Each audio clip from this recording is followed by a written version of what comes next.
За хай манай аргуун зовын маань шинэхэн дугаар эхэлж байна. Мэдээж уламжлалт ёсороо мөнх даатгалаас эхэлж байна. За хай. За хай. Сони байна. 50-нд танаас бэлтгэл ирсэн. Үнэ. За. За юу бичиж ирв? Би за энэ дээр үзсэн киногоо бичиж ирсэн. Мэдээж би чинь бичдэг төрлийн хүн болохоор. За 88 Films-с энэ удаа My Heart Puppy томног дугаар дээр ярьж надад санал болгосон тий. Миний нөгөө хот кинонд би аягүй дуртай штэ. Тэгээд үзсэн байгаа. За My Heart Puppy 23 онд гарсан. За Jason Kim найруулагч мөтөл. Тэгээд дуртай жүжигчин маань ирэхэд бол тоглолцсон байсан. Тэгээд Cha Tae-hyun гээд за хүмүүс болохоор Hello Ghost My Sissy Girl гээд киноноор сайн мэднэ. За үйл явдлын үед одоо мэдээж ингээ хайртай хүнээсээ болоод одоо ингээ нохоогоо ингээ өөр газар байлгах хэрэг гарч байгаа тий. За миний хувьд болохоор ингээд нулимс сунгаасан бол бас нөгөө 2-3 хэсэг байгаа заяа. За эхнийхтэй нь болохоор одоо нохооны нөгөө асамжийн газрын эмхтэй одоо жингөөхт нохоо ингээд зодуулж явах процессыг ингээд уйлаад ингээд ярьдаг да. Тэгээ жингөөх ингээд уйраал тий. Бас нэг нохоо үрчилж авахар болсон. Тэрэн дээр нулимс сунгаасан. За дараагийн удаад нь болохоор нэг өвөө одоо нохоогоо ингээд хоол идэхгүй байна. Би ингээд хоол идүүлээд ингээд нэвтрэлхааны газар явуулмаар ингээд яа тэр бас амар аа шүү те. Тэгээ дараа нь болохоор минсүү очоод за би танаас ингээ худалдаа тавчаа гэд. Надаа энэ хоогоо өгч гээд. Тэрэн дээр бас жоохон уйлаа. Тэгээ дараагийн болохоор би ихэр татлаа ингээ жоохон ингээ уйлсан хэсэг байгаа. За минсүүгийн хоо ингээ найз дээр ингээ орхиод тэгээ гэртээ ирээд нохооныхоо ингээ орон дээр ингээ уйлдаг хэсэг байдаг штэ. Энэ дээр болохоор би айгүй хөлсөн. Яагаад гэвэл ингээ би өөрөө энэ experience-ийг мэдэрч үзсэн байхгүй юу? Нохоогоо алдахын хамгийн хэцүү зүйл гэвэл юу вэ гэвэл одоо магааш гэртээ ирэхэд бол гэр өстэй амар хос харагдав. Одоо тийм 4-5 жилийн өмнө гэхэд би одоо гэрлүүг ороход ингээд манайч 2 дахь ба штт.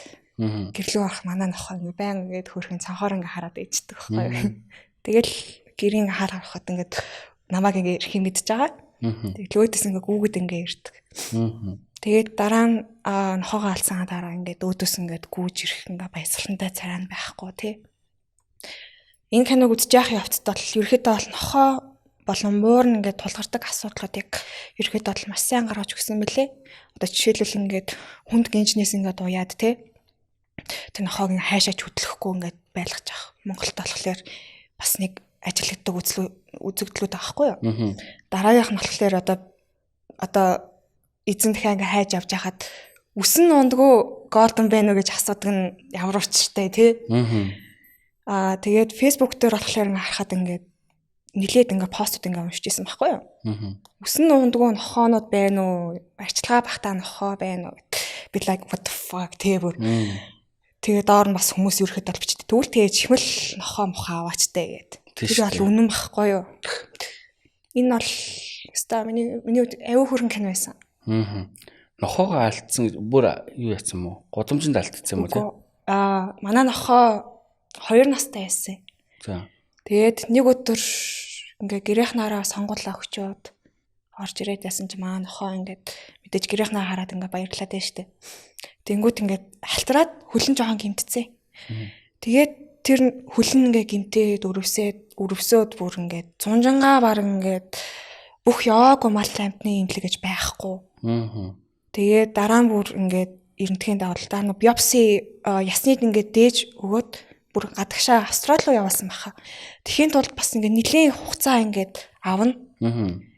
Тэгээд яасан чинь шинжилгээ нэрсэн чи ясны хорт автор остеосаркома гэж. Тэгээд мистацл хийгээд ингээд нэг хөлийн ингээд байхгүй болгосон чсэн. Нэмэр байгаагүй магаш нь утсан. Яагаад гэвэл уушруу хавдар нь өсөр хэлсэн байсан. Хөөхөд ямар нөх байсан? Би л ерөөдөө аймаа сахилахгүй нөх. Хөөхөд тий. Тий.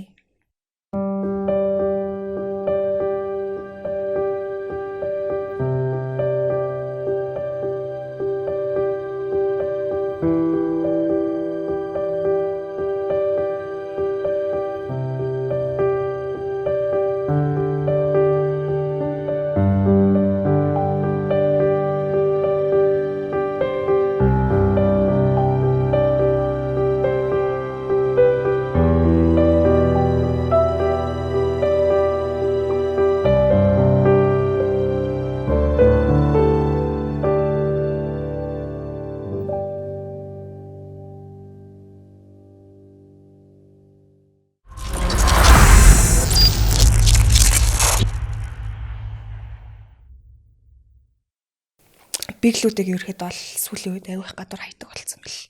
Одоо тийм фэйсбүүкээр хөтөл ингээд яваад байгаас нь хажуудаа ингээд суулгацсан. Энэ нохоо манай машинд аваад ирлээ. Тийм. Нэг юм амар үлдэлтэй харцсан марцтай тийм. Бүр амьдралаас залхацсан. Тийм. Нэр амьдралаас залхацсан бүр намайг аваа яваа гэж байгаа юм шиг. Биглүүд хөдөлгөөнтэй учраас хүмүүс их хаяад байгаа гэж бодчих. Аваа хөдөлгөөнтэй явахсан мөн хөөрх юм тий.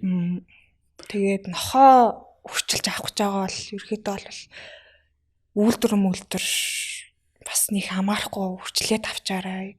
Микс нохоонууд ерөөхдөө бол айгүй ухаантай байдаг шүү.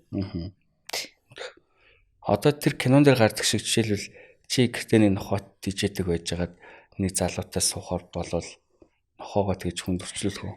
Асаа би тэг нохоогоо юус яахгүй зү залуугаа хаягна тий. Залуугаа хайсан дээр зөв шүү дээ. Энэ бол амтан тийчнэ гэдэг чинь өөр амар том хариуцлага байгаа даа. Одоо би жишээлбэл нохоотой болохыг амар хүсдэг байсан. Одоо ингээд хүүхдүүдтэй нохоо авч өгье гэхээр манай хүүхдүүд өөртөө жоохон байгаад идэгтэй. Тэр нохоог чинь өдөрт хэд удаа гаргана байрна тий вакцины тариаг нь хийлгэн хоолунд нөсөл тусдаа тий. Тэгэхээр чи ерөөсөө яг л нэг хүн тижээж байгаагаас ямар ч ялгаагүй.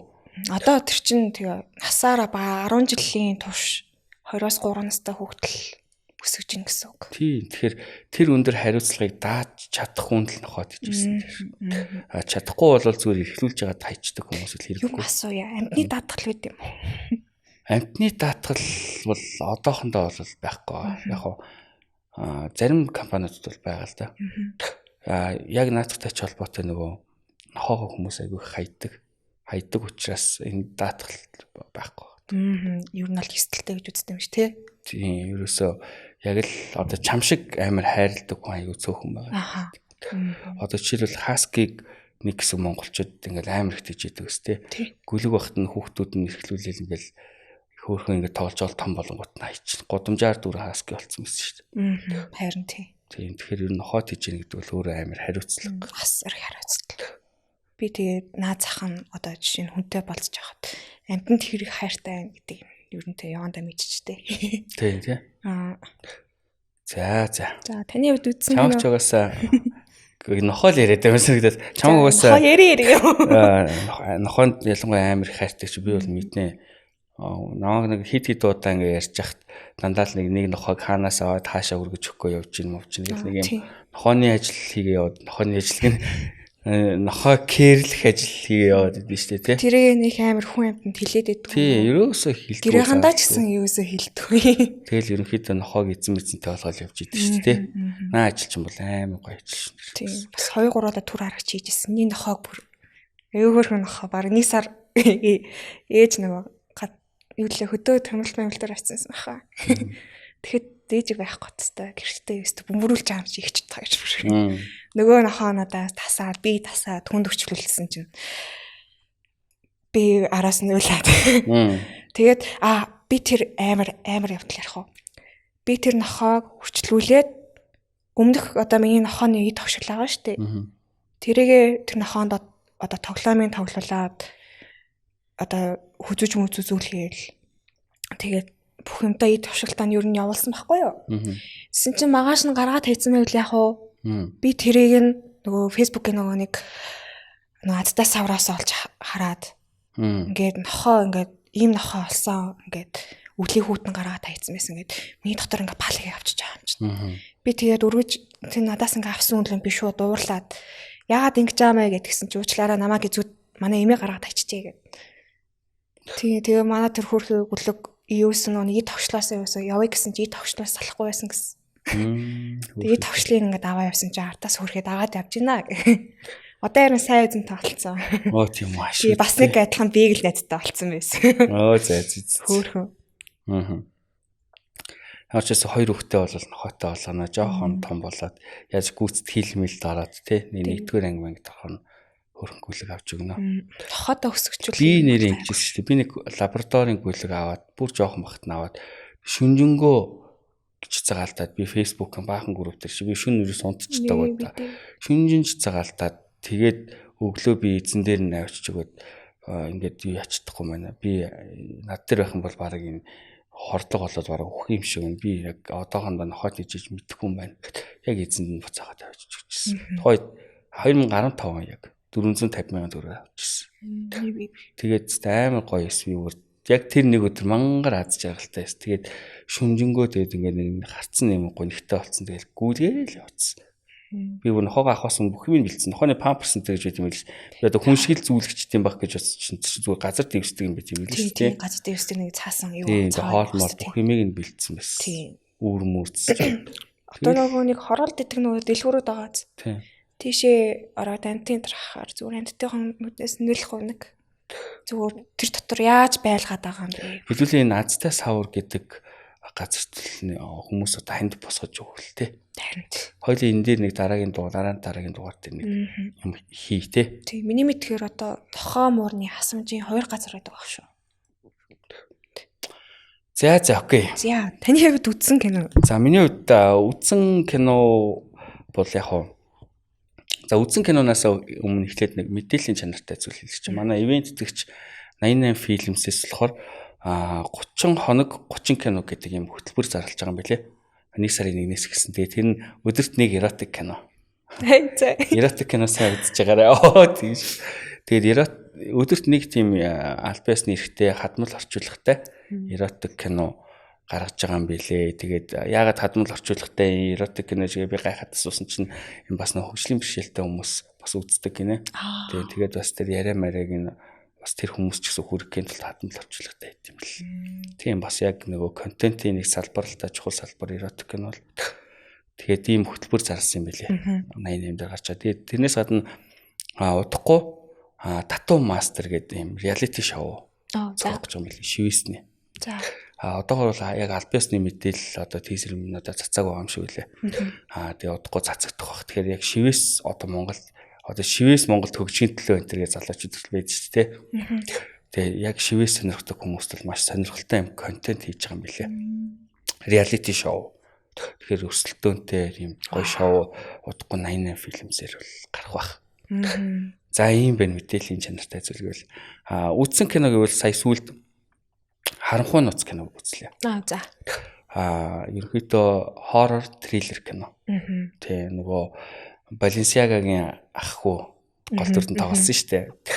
Яг сүнстэй кино гэж бодож үзсэн боловч яг сүнс нь гол тэр киноны одоо гол зангилаа бол биш байсан. Тэр бол одоо хүүхдийн хүчирхийлэлтэй холбоотой кино шиг байсан. Яг үйл явдлыг нь ярьж өгöd яг ер нь бол маш олон фестивалуудаас нь авч явсан билээ. Харин тийм л тий. Тэгээд надад бол таалагдсан. Nice. За окей. За хоёлаа өнөөдөр одоо зочин руугаа орё та тий. Тэгээд хоёлаа дараагийн дугаарууд дээр яг энэ нохооны талаар одоо би даатгалын талаар подкаст дээр ярьдагтай адилхан чи яг энэ нохоо амьтантай холбоотой юм аа ярих хэрэгтэй баг. Хүүхэд нохоо тайртай амьтан тийждэг хүүхдүүд цаанаасаа нэг гоё зөөлөн өсдөг шүү дээ тий. Зөндөө давуу тал юм тий. Одоо амьтан жижиж байгаа хүмүүст голцоо хэлэхэд амьтандаа гол нь хамгийн гол нь спэ хэлгээрээ гэж хэлмээр. Яа тэгвэл манай Монголд буудлага айгүй их явагдаж байгаа шүү дээ. Тэр нь одоо зүгээр суул явж байгаа нохоонод спэ хийлгээгүйгээс тэр нь юу юм? Одоо нэг үржил хаах мессеж хэлбэр. Тэгээ замрааг одоо ингээл үржиж байгаа шүү дээ. Мэдээж ингээ амтан болсон хойно хүний үг ингээд бити үржээ гэ тэгэлтэй нэг шиг. Би ч нэр нэг амар инээт юм. Манайх нөө дээр ид нохоотойс аахгүй. Манайх жоохон манай хажуу айл хөрш айл нохоотойс. Тэгээд нохоо нь ингээл байж байгаа л жирэмсэн болчихсон заяа. Тэгээд нэг имэн муу банзал тэгээд хийлтэй. Тэгсэн чинь нэг өдөр би гэртэн ороо байчихс чи имэн муу банзал хог дахиад жирэмсэн болчлоо гэж яах шигээс. Хамгийн гол нь спешиал. Тий эзнийх нь хариуцлага олцсон байх хэвээр. За зочны хэсэг рүүгээ шилжцгээе тийм ээ. За тий. Өнөөдөр манай болонд бол гоё эмэгтэй зочин хүрэлцэн ирсэн байгаа. За манай подкастын ивент итгэгчээр 88 Films OTT платформ маань хамтран ажиллаж байна. За тэгээд манай 88 Films аппликейшнийг бол та бүхэн хажууд гарч байгаа QR кодоор татаж авах боломжтой. За тэгээд Монгол гадаадын маш олон кинонуудаас гадна маш олон контентууд за мөн реалити шоунуудыг тус аппликейшнээр үзэх боломжтой байгаа.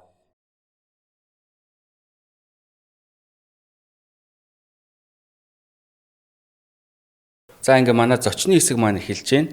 За энэ удаагийн зочноор манай жүжигчин топ модель Баярмаа маань хүрэлцэн ирлээ. Урьдлаа хүлээж авсан баярлаа. За баярлаа. Одоо танилцах уу?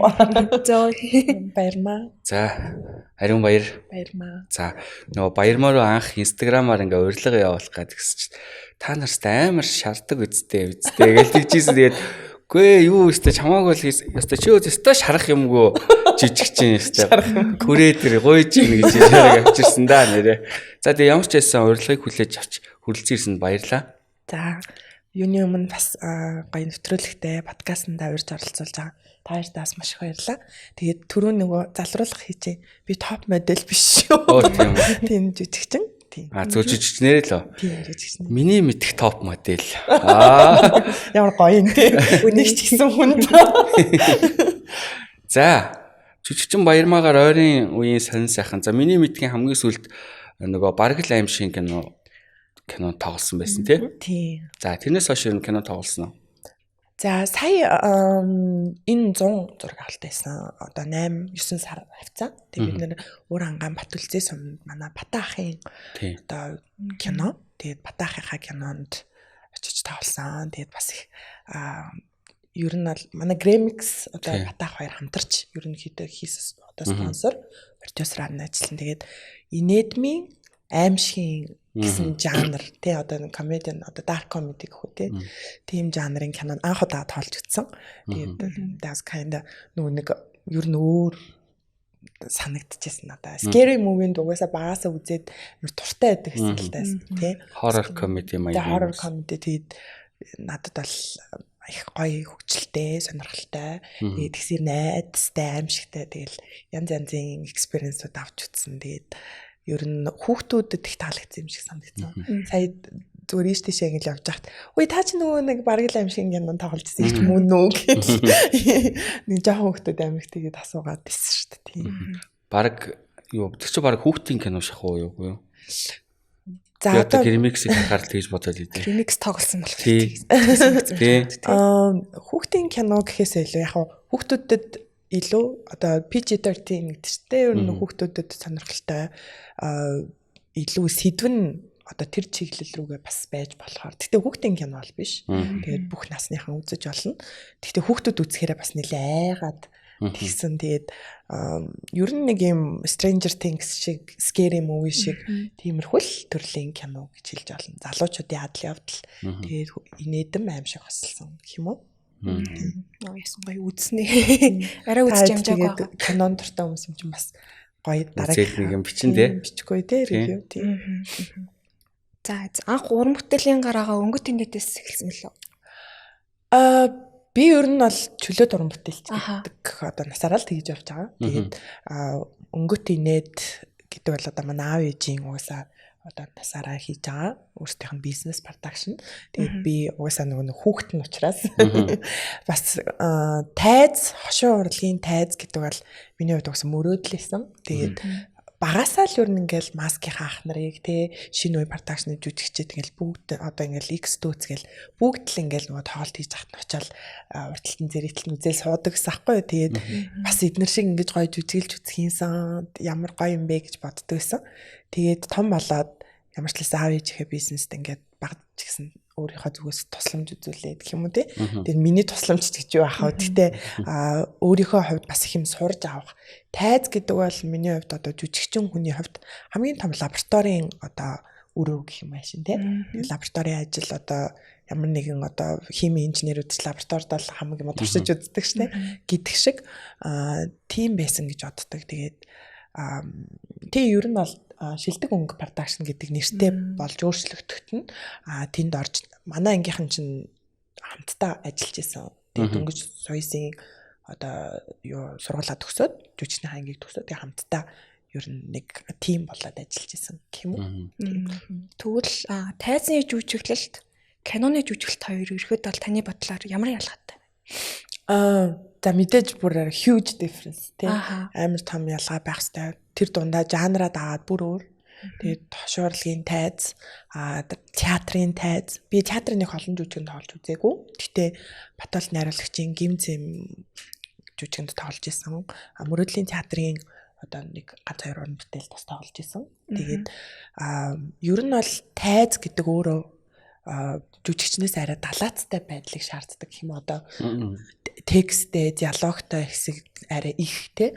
Тэгэхгүй тэгээд нэг кинон дээр тоглож юм шиг товчхон яриад тэгэл товчхон хүнд маш аяархан шивэн яриад ч юм уу те. Тим тоглолт хийвэл угаасаа тэр олон мянган зэрэгтэл чинь миний үгийг нэгдүгээр сонсохгүй хоёрдугаар энэ одоо яаж жүжиглээд энэ одоо ямар муу жүжигч юм бэ гэх мэтчлэн те. Нэг тиймэрхүү реакшнууд бол үзүүлэх нь тодорхой. Тэгээд театрын урлаг гэдэг тусдаа энэ чинь бүр нөгөө шинжлэх ухаан болоод хөгжсөн. Тэгээд энэний тулд бид нар сургууль сурдаг тий. Тэгээд энэ шинжлэх ухааныг судлахын тулд театрын тайз, одоо хашуу урлагийн тайз гэдэг тусдаа энэ чинь өөр ингээд урлаг учраас кино урлагаас бол шал өөр. Тэгээд кино урлаг бол дэлгэцийн урлаг учраас жүжигчний ажил гэхээсээ илүү мэдээж жүжигчин хамгийн фронт рядд нь байгаа ч гэсэн энэ бол яг цэвэр фильммейкеруудын ажил гэж би мэдэж авсан. Одоо өөрөө фильммейкер болсноос ашиг юм уу те. Яг камерын ард байгаа хүмүүс энийг гоё болгох, муухай болгох одоо тэр хувь заяаг нь шийдэж идэг те. Ялангуяа тэр зураглаач гэж хүн, зураач гэж хүн те. Тэгээд бас одоо лайн продюсерууд за тэгээд зургийн дарга тий тэр дундаа хамгийн чухал юм бол ус найруулагч. Тэгээд жүжигчэнд бол зааврын нөгөн. Тэгээд чи энийг ингэж хийгээрээ. Тэгээд бид нар бол одоо жүжиглэхээс нааш одоо гэрлээ яаж ханаасаа тусахаа тий яаж ямар гоё юм одоо уур амьсгал атмосфер зураачийн тэр гоё нарийн шийдлүүдийг бид нар мэдэхгүй шүү дээ. Жүжигчин бахтаа бол уусаа мэддгүй юм билээ. Яг юунд юу хийгээд явж байгаа ч мэдэхгүй. Тэгэл өөрчлөөс өгсөн текстийн нэг алдчихгүйхан шиг тий. Тэгээд яг мэрэгжлийн жүжигчд болчих юм бол яг одоо тэр дүрээ амьдруулах гэх мэтлэн найруулагчийн тэр гоё задаачуудыг одоо биелүүлэх тийм л юм дээр анхаарт юм бэл. Тэрнээс иш одоо би бас гайхдаг шүү дээ. Одоо продюсер, найруулагч, зураач одоо энэ бүгд жүжигчнийхээ ажлыг зэрэг хийдэг тийм мундаг одоо Холливуудын одод идэс тий. Яаж ингэ тийм бэл тий. Oh my god бүр амар их ажил тэгээд амар их төвчээр бас их уур ухаан ер нь бүхэл юм шаарддаг. Ер нь амар төгсөрсөн хүмүүстэй дэмшүүлэгч хэлсэн. Тайз гэснээс нөгөө хязгааргүйгээд хипхопера мюзикл гол дүр тоолсон шүү дээ тий. Яг тийм тайзны. Үзнэ үү? Тэрийг үзээгөө. Ер нь бол яг үзээгөө. Тийм одоо хипхопера гэж яг хамгийн анхных уу Монголд хийж байгаа. Тийм Монголд бол ер нь анхных. Одоо хипхоп л гэдэг байгаа шүү дээ тий. Ер нь бол хипхоп одоо опера гэсэн үгийн товчлол нийлбэр үү тий. Тийм би болохоор энэ санаа хипхопера болгох санааг нь болохоор Баяна бит хоёр ярьж байгаад гаргасан манай одоо Гангбин Баян мөнх гэд манай найз бит хоёр бол одоо айгуу сайн бестис. Тэгээд Монголын урлагийн гавьяа цэцгэлтэн Бямб Баяр хөгжмийн зохиолчийн хязгааргүй гэдэг нэртэй мюзикл жүжиг опера энэ бол дан цэвэр опера байсан. Тэгээд энийг 2012 онд Отгон жаргалагч гол дүрдэн тоглож исэн. Бас нөгөө уран бүтээлчийн нэрийг санахгүй нууцлаарай. Гэхдээ энэ хоёр хүн тоглосон хоёр хүнтэй ийм богино хэмжээний опера мюзикл байсан. Тэгээд энэ Гигэм Музагаас бас шагнал авч ирсэн нэлээд том хэмжээний уран бүтээл. Тэгээд яг цэвэр Монгол одоо хөгжмийн зохиолчийн хийсэн одоо хөгжим тэ тэрүүгээр ингээд хийсэн. Тэгээд Бямб Баяр одоо хөгжмийн зохиолч маань бит хоёр одоо нэгсэндээ санал тавиад ремейк хийх тийм одоо саналыг тавьсан гэх юм уу. Тэгээд бүр маш их баярлж хүлээж авсан. Ялангуяа жүжигчин хүний хувьд бол мюзикл гэдэг бол хамгийн хэцүү чаленж гэж би боддог байхгүй. Яг тэгэхээр бүжиглэн, дуулна. Тэгээд дээрэс нь опера гिचэнгүүт би ч одоо нөгөө оперын дуучин биш. Тэгээд оперын үзүүл ав юу гэж бодох юм те. Энд чинь тусдаа мэрэгжил. Тэгээд яг би нөгөө яг түн шигт нөгөө Queen of the Night Aria гэдэг шүний хатан ариаг дуулсан байхгүй. Тэгээд тэрийг үзээд Бямб Баяр хөгжмийн зохиолч надад санал тавьсан. Гэхдээ би өөрийгөө чаленж хийж үзмээр байсан учраас одоо тэр саналыг гоё хүлээж аваад тэгээд нэгэн тодоод хипхоп артист орж байгаа юм чинь яагаад хипхопера байж болохгүй гэдэг саналыг битээр бодсон. Тэгээд миний үзчихсэн хамгийн гоё хипхопера мюзикл бол одоо хиний Бейонсегийн тоглосон тий одоо нөгөө Парисын дархийн сүм байдаг лөө. Тэрийг арай жоохон нөгөө нэг орчин үеийн хипхоп жанрт оруулсан 2009 оны тийм мюзикл байх шүү. Та YouTube-ээр үзээрэй те. Тэгээд тэр их гоё надад санагдчихсэн. Тэгээд за Бейонсе шиг ч хайшин те. Тэр чинь бол одоо бүр Hollywood star те өөрийнхөө хэмжээнд бас анх удаа зүгээр юм туршилт хийж үзмээр санагдаад хийсэн. Тэгээд ер нь 3 өдөр тоглосон. Тэгээд дайжгүй байсан шүү. Тэрийг сая би нэг асуудаг нь дахиад нэг бас нууц бидний мэдхгүй нөгөө ур чадвар скил байгаад байгаа байхгүй дуулдаг гэх тий. Тэр ч одоо тэр чи мюзикл юм чинь бол зогсоодаг бол дуулаа байлгүй тий. Дуулна гэдэг юм уу яа нэг дуулна л гэх байлгүй тий. Тий одоо дуулна л гэх байлгүй тий. Дөөр юм чинь тэгэл тий. Тий. Тэгээд би бол одоо дуур дуулахаасаа илүү зүгээр яг R&B стил рүү оруулж дуулсан. Яг бас дуурийн театраас ундаг уран бүтээлч бас цуг орж ирсэн. Тэгээд яг жинхэнэ дуурийнх нь хэсгийг одоо мэрэгжлийнхаа юугаар дуулаад тэгээд би болохоор жоохон R&B маягтай дуулсан гэх юм уу. Тэгэл нөгөө нэг янз янзын гадны дуу мууг бас ингээл яг хаварлж дуулж молдог тийм хэсгүүд байдیں۔ Тэгээд энэ уул нь их гоё шинэлэг байсан. Тэгээд энэ цаашд өшөө улам гоё хөгжөөсэй, улам гоё жүжигчдэд илүү боломж олгоос залуу уран бүтээлчдтэй. Тэгээд энүүгээр өөрсдөө бас хөгжүүлэх тийшээ. Тэгээд тэндээс гоё Бродвейн одоо театрын жүжигүүд яагаад хийгдэж болохгүй юм те.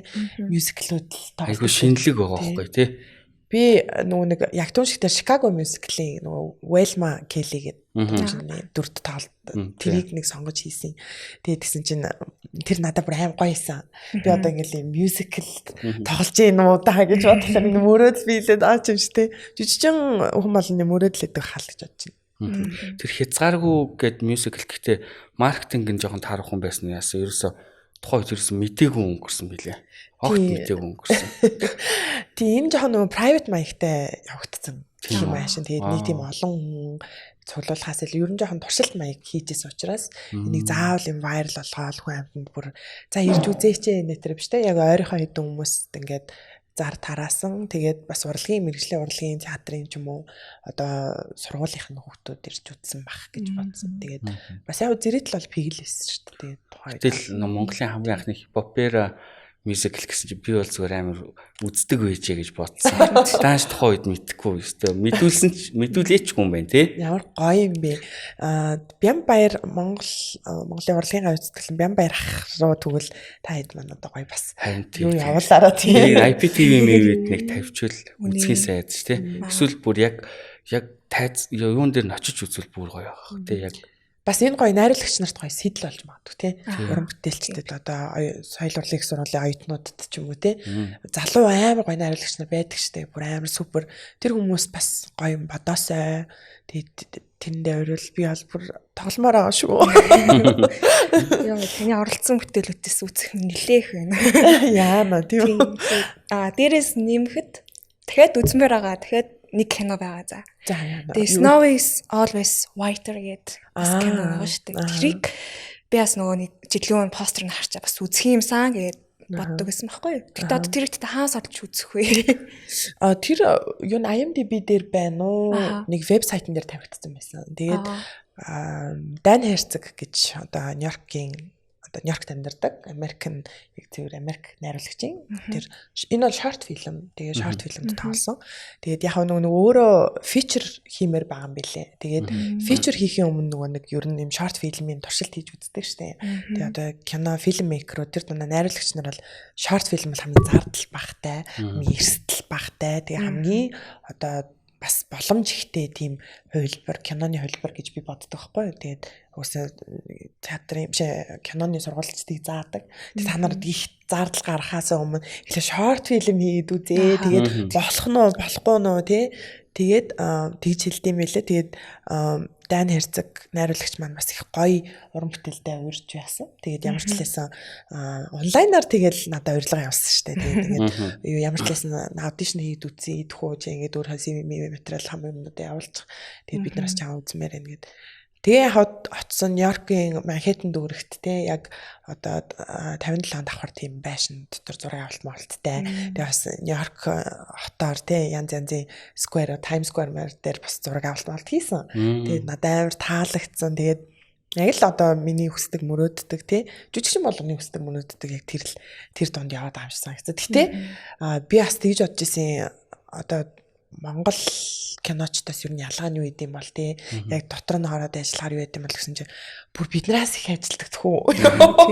Бүр ингээд би чи одоо яг шорт фильм учраас 3 өдөр зураг авалттай явж байгаа байхгүй. Тэгсэн чинь ингээд бараг унтаж амрахч боломж авахгүй. Би чи машин дотор ингээд л унтаж мунтаал тэг амар даарч мараал гадаа зураг аваалал. Тэг яг нөгөө low budget кино учраас бага зардлаар хийдэж байгаа учраас бас цагандаа их баригдчихсэн. Тэгээд нэг хэцүү юм надаа юу байсан. Ялангуяа одоо Манхэттен дүүрэгт Нью-Йорк хотод зураг авна гэдэг бол тэр чихтэй бэрхшээл юм билээ. Энд тэндээс одоо тэр продюсерууд нь зөвшөөрөл аавна.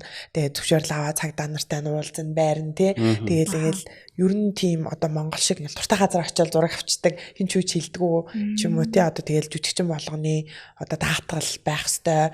Тэгээл одоо нөгөө нэг юу гэдэг лээ. Нуцлын гэрээ мэрээ гэл тий. Тэр бол одоо ачаал ер нь продюсеруудын хувьд ихтэй юм байна гэж утсан. Тэс жүжигчин бол явахт тэгэл суугаал гэлс юм хэлчихэл тэгэл. Тэгтээ гоё юмсан.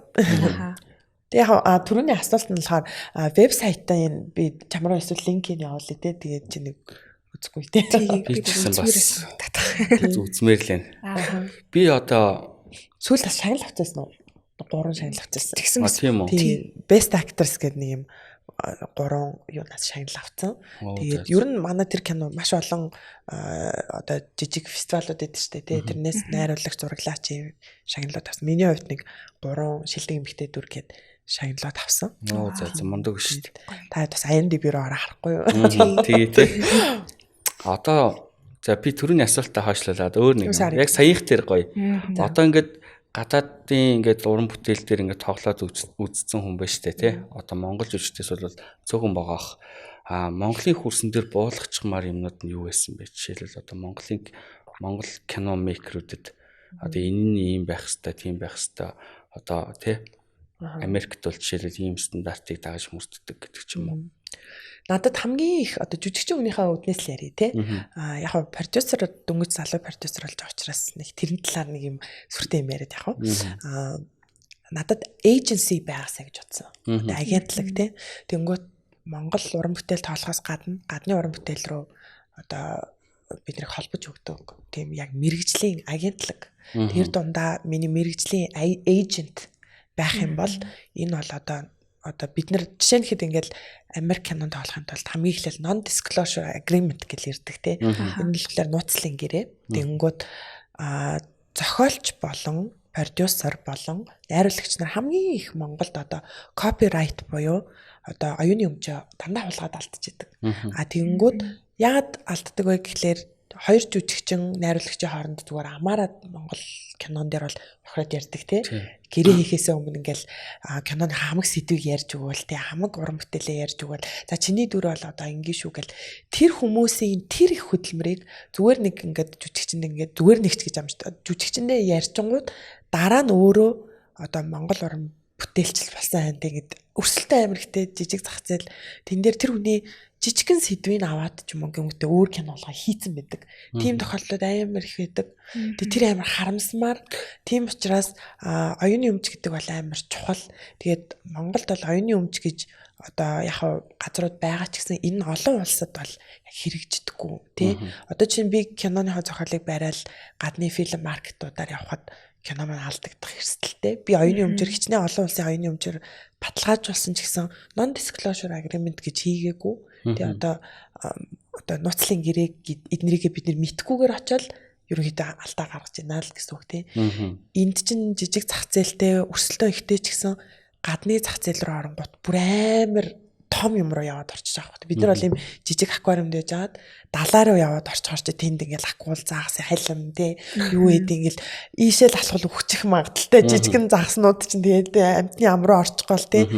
Тэгээд яг ямар газарт очиж яаж гэрээ хийж байгаа юугаач мэдэхгүй. Тийм учраас агент гэдэг зүйл хамгийн чухал.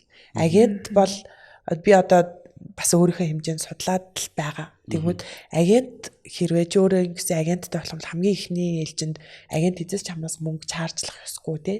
Чамайг эхлээ уран бүтээлтэй холбож өгөх хэрэгтэй. Тэгжээ дараа нь уран бүтээлийнхаа дэдэн хувийг авах хэрэгтэй. Гэх мэтчлээ одоо. Амар зөв систем юм. Нарийн системнүүд байдаг. За тэгээд дээрээс нь юнионууд байдаг тий. Одоо ингээ Writers Guild Union гэх мэтчлээ одоо зохиолчдын нэгдсэн холбоо. Тэгээ би өөрөө одоо зохиолч мэрэгчлээ. Тий. Зохиолч би сая одоо нэг бүтэн жил нэг зохиол бичлээ. Одоо нэг үсээ бууралтал бичсэн. Тэгээд би ингээ ботцсон. Тэгээд тийм зохиол бичнэ гэдэг чинь өөр ямар хэцүү ажил юм бэ? Бурхан минь. Би бол одоо олон юм хийж үтсэн, олон юмд орж үтсэн.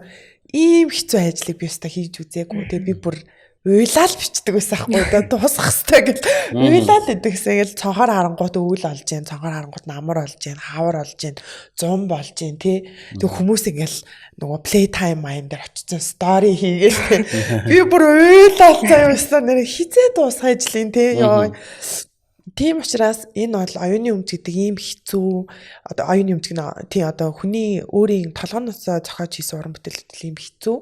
Тэгээд энийг бас үзэгчид маань жоохон ч гэсэн ойлгож тий. Тэгээд нэгэнт одоо ойлгохгүй. Тийм учраас өөр ингэсэн union agent бүр хуулиар ингээд зохицуулдаг тий.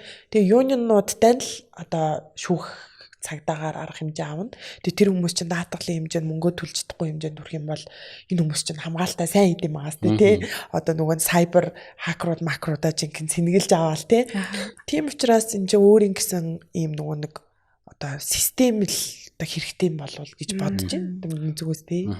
За зохиол гэж сайн нөгөө зохиол бичсэн гэдгсэн шүү дээ. Хүслатер ах уусаа ярьсан л таа. Баярмаагийн зохиолыг унсан ч гэсэн айгүй гоё хэлсэн байлээ гэж ярьж ирсэн. За зохиол бол 100% дууссан байгаа тий. За одоо энэ кино болох шат ямар хувьтай хэдэн хувьтай явж гин ер нь production хизэнээс эхлэх үү одоо энэ боломжоор багч гэсэн мэдээлэл өгч. За би бас зохиолыг одоо дуусан 30-ууд ардын болов гэж бодож исэн. Ер нь бид нар одоо тэгдэг штэ угаас тий. Тэгсэн чинь энэ ч өөрөө маш их шаттай амжилттай зүйл юм байна. Тэгээд би ч одоо бас зохиолчоосаа гадна executive producer хийж байгаа. Ерөнхий продюсер хийж байгаа. Тэгэнгүүт зохиол өөрөө маш их шүүлтээр орох шаардлагатай. Тэгэнгүүт би нэгдүгээр яг энэ бол screen writer-ийн ажиллаа хийсэн байхгүй тийм одоо зүгээр зохиол. Тэнгүүд энэ өөрөө screen play болж хувирах хэрэгтэй. Энэ бол одоо би бол мэдээж одоо стандартынханд аль болох одоо сурсан мэдсэн зүйлээрээ яг стандартын дагуу бичиж байгаа байхгүй. Тэгэнгүүт энэ нь өөрөө тусдаа screen play болгодог хүний ажил болж хувирд юм лээ. За тэгээд Монголд одоо тэрийг хийдэг маш их цөөхөн хүн байна. За тэгээд анх жаргал гэж зохиолч ахтайгаа бас их олон уран бүтээл дээр ажилласан. Тэгээд анх жаргал гэж тэр мундаг хүнтэй танилцсан. Тэгээд бас олон киноны screen play биччихсэн юм лээ. Тэгээд миний киног одоо яг screen play болгох хувилбартай. Би өөрөө ер нь редакторынхаа ажлыг одоо хүмүүстэй нийлээ хийгээд ер нь 4-5 удаагийн засвар явсан юм. Тэгэл стил болж өгөхгүй тий. Тэгээд screen play болгогдсноос хойш одоо 3 дахь байна уу 4 дахь засвар дээр явж байгаа. Тэгээд тэнд ч бас юм баг ажиллаж байгаа. Тэгээд бид нэр офис түрээслээд офис дотроо ингээд надаас гадна одоо 3 зохиолч тий суугаад ажиллаж байгаа. За тэгээд энэ маань ингээд дуусны дараа эхнийхээ 2 ангийг яг англи хэл рүү өөрөө хөрвүүлээд орчуулад тэгээд яг ингэсэн. За тэгээд хөрвүүлсэн зохиолоо одоо сая нэг маркетер авчид ирсэн. Тэгээд тэр тэнд бас нэг за одоо тэр бүгдийг ингээ ярихлаар амар сюрпризээ дэлгээд байгаа юм шиг болж байна. Гэтэ нэг айгу мундаг хүнтэй танилцсан. Тэгээд тэр нөөрэ Universal Production бас нэг 20 хэдэн жил зохиол уншижсэн тийм юм билээ. Тэгээд тэр хүнд зохиолоо эхний 2 хуцаа одоо зохиол уншуулах бүр тийм гайхамшигтай хувь заяа тохиолоо гэдэгтэй. Тэгээд танилцаад явуулсан. Тэгсэн чинь за ер нь стандартын хувьд бол дайггүй болж байна. Маш их диалог ихтэй. Тэ яад ийм их диалог бичсэн. Одоо цагт ингэж бичихээ болцсон шүү дээ.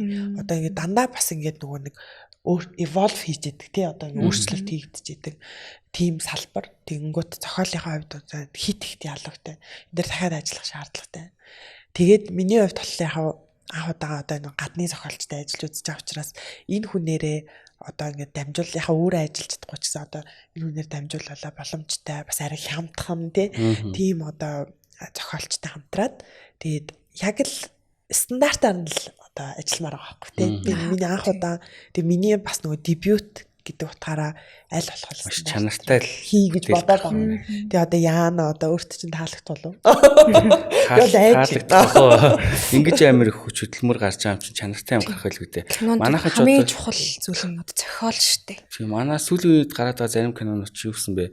2 хоногийн дотор зохиолоо бичээд 9 хоногийн дотор зураг авалтаад дуусаад нэг 10 хэд хоногийн дотор кино бүтээд гээд яриад л шүү дээ. Харин тий. Тийм яг энэ тэгээд нөгөө нэг би бас яг энийг нэг тийм шүүмжлэхээс илүү ойлгож хүлээж авах хичээж байна. Яагаад тэгэхээр бидний зах зээл Холливуд одоо хэмжээний тийм том зах зээл биш шүү дээ. Тэгээ бидний зах зээл маш хурдан эргэлдэж идэг. Гэтэ яг тодорхой хэмжээнд бас нэг жоохон ч гэсэн хөдөлмөр гаргавал өөртөө дараа нь одоо юу яахгүй юм да тий нөгөө хөрөнгө санхүүгээр охирох ч юм уу эсвэл уран бүтээлт үзэж байгаа хүмүүсийн бас одоо шүүмжлэгч нар их гарч ирсэн. Тэгээ критикүүдэд бас янз бүрийн одоо харанд нүртөөд шинэ уран бүтээллээрээ бас ингээд одоо фейлдмэр бүлээ шүү дээ. Одоо залуу уран бүтээлчийн хувьд бол тийм учраас ер нь жоохон ч гэсэн за наа чи ингээд бүтэн жил мэл бичээл тийм тэгш битээ тгээ хэцүү юм бэлээ угаасаа тий. Тэгээ одоо юуны тулд би сүүлдээ өөрийгөө бас тэгж бодож байгаа. Одоо яах гат ч тий юуны тулд ингээд бүтэн жил мэл бичээл солиот юм аа хинхээ тусцсан тий. Гэтэ яг зүгээр чанартай олгох үүднээс жоохон ажиллах нь зүйл болов гэж бодож байна. Хүний үзэл бодол шүү дээ. За ямар ч байсан удахгүй жижигчин Баярмаагийн одоо хамгийн анхны дебют тий хамгийн анхны киног бидэд үзэх юм шиг байна тий. Мэдээж theatrical release байх болов гэж бодож байна. Тийм юм уу тест үзэр гэдэг одоо хүмүүс ч амар их урддаг болсон хэлээ шүү дээ. Тесттэй хүрээд ирэх гэлээ. Заавал урья гэж бодож байна. Тэгээд одоо бас Монголд нэлээд одоо шүүмжлэл критикийг бас их гоё хийж байгаа хүмүүсээ нэг гэлөө гэж би бодож байна. Тэгээд энийг бас цаашид аягүй мэрэгжлийнх нь өндөр түвшинд хөгжөөсэй гэж би боддог те. Нөгөө одоо Ebert and Siskel гэдэг юу мэдхүү вебсайтыг. За тийм одоо зүгээр би өөрөө тэрэнд аягүй дуртай. Ebert and Siskel гэдэг нэртэй вебсайт байдаг. Тэгээд Ebert гээд одоо ундаг одоо нөгөө шүүмжлэгч кино критицизм гэдэг тийм хүн байж байгаа. Яг одоо насаарсан л та. Тэгээд яг одоо дэлхийн хэмжээний төвшөнд мэддэг хүмүүс нөгөө Rotten Tomato тий одоо нөгөө IMDb-ийн энэ шүүмжлүүдийг мэддэг болохоос яг нөгөө мэрэгжлийн уран бүтээлчдийн юмнууд Ebert and Siskel-ийг бол хамгийн амар шүүмжилдэг тий 4 оноо өгдөг. Тэгээ нэгээс 4-ийн хооронд одоо 4-өөс 1 авах юм бол хамгийн мяа кино тий тэгвэл 4-өөс 4 авсан кинонууд гингүүт чи одоо нөгөө Schindler-ийн бүртгэл тий тэгээ Godfather тэгээд өөрөө болохоор Pulitzer-ийн шагнал авсан тийм мэрэгжлийн шүүмжлэгч юм байдаг тий. Тэгээ энэ ч өөрөө нөгөө тусдаа шинжлэх ухаан гэж бас явдаг байх гэж бодож байна. Тэгээд мэрэгжлийн яг Монголд бол мэрэгжлийн шүүмжлэгчид гэх юм бол одоо яг энэ урлаг судлаач хүмүүсийг хэлэх бах тий. Яг одоо кино шүүмжлэлээр жишээлбэл мэрэгжил олохгүй шүү дээ Монголд бол тий. Тэгэхээр яг энэ урлаг судлаач хүмүүсийг би яг мэрэгжлийн шүүмжлэгч хүмүүс байх гэж бодчих шүү дээ. Яг үнэхээр шүүмж байнга бичдэг бол магадгүй тий. Миний бодлоор гэхдээ яг ингэ залуу хүний ингэж байгаа амар нийгэмд амар хэрэгтэй болов гэж бод. Тэгэл нөгөө нэг ийм урлаг судлаач нарын шүүмжийг яг тэр болгон ард түмэн ингэ сонирхол бүгдээр уншина гэж байхгүй бах. Тэгээ мэрэгжлийн хэлтгүүд ихтэй учраас тий. Тэнгүүд яг ойлгомжтой хувилбараар яг ингэж нөгөө нэг яг ингэ айтаахан тайлбарлаад өгчдөг. Бид нар чинь нөгөө нэг мэрэгжлийн бус учраас зүгээр амар ойлгомжтой.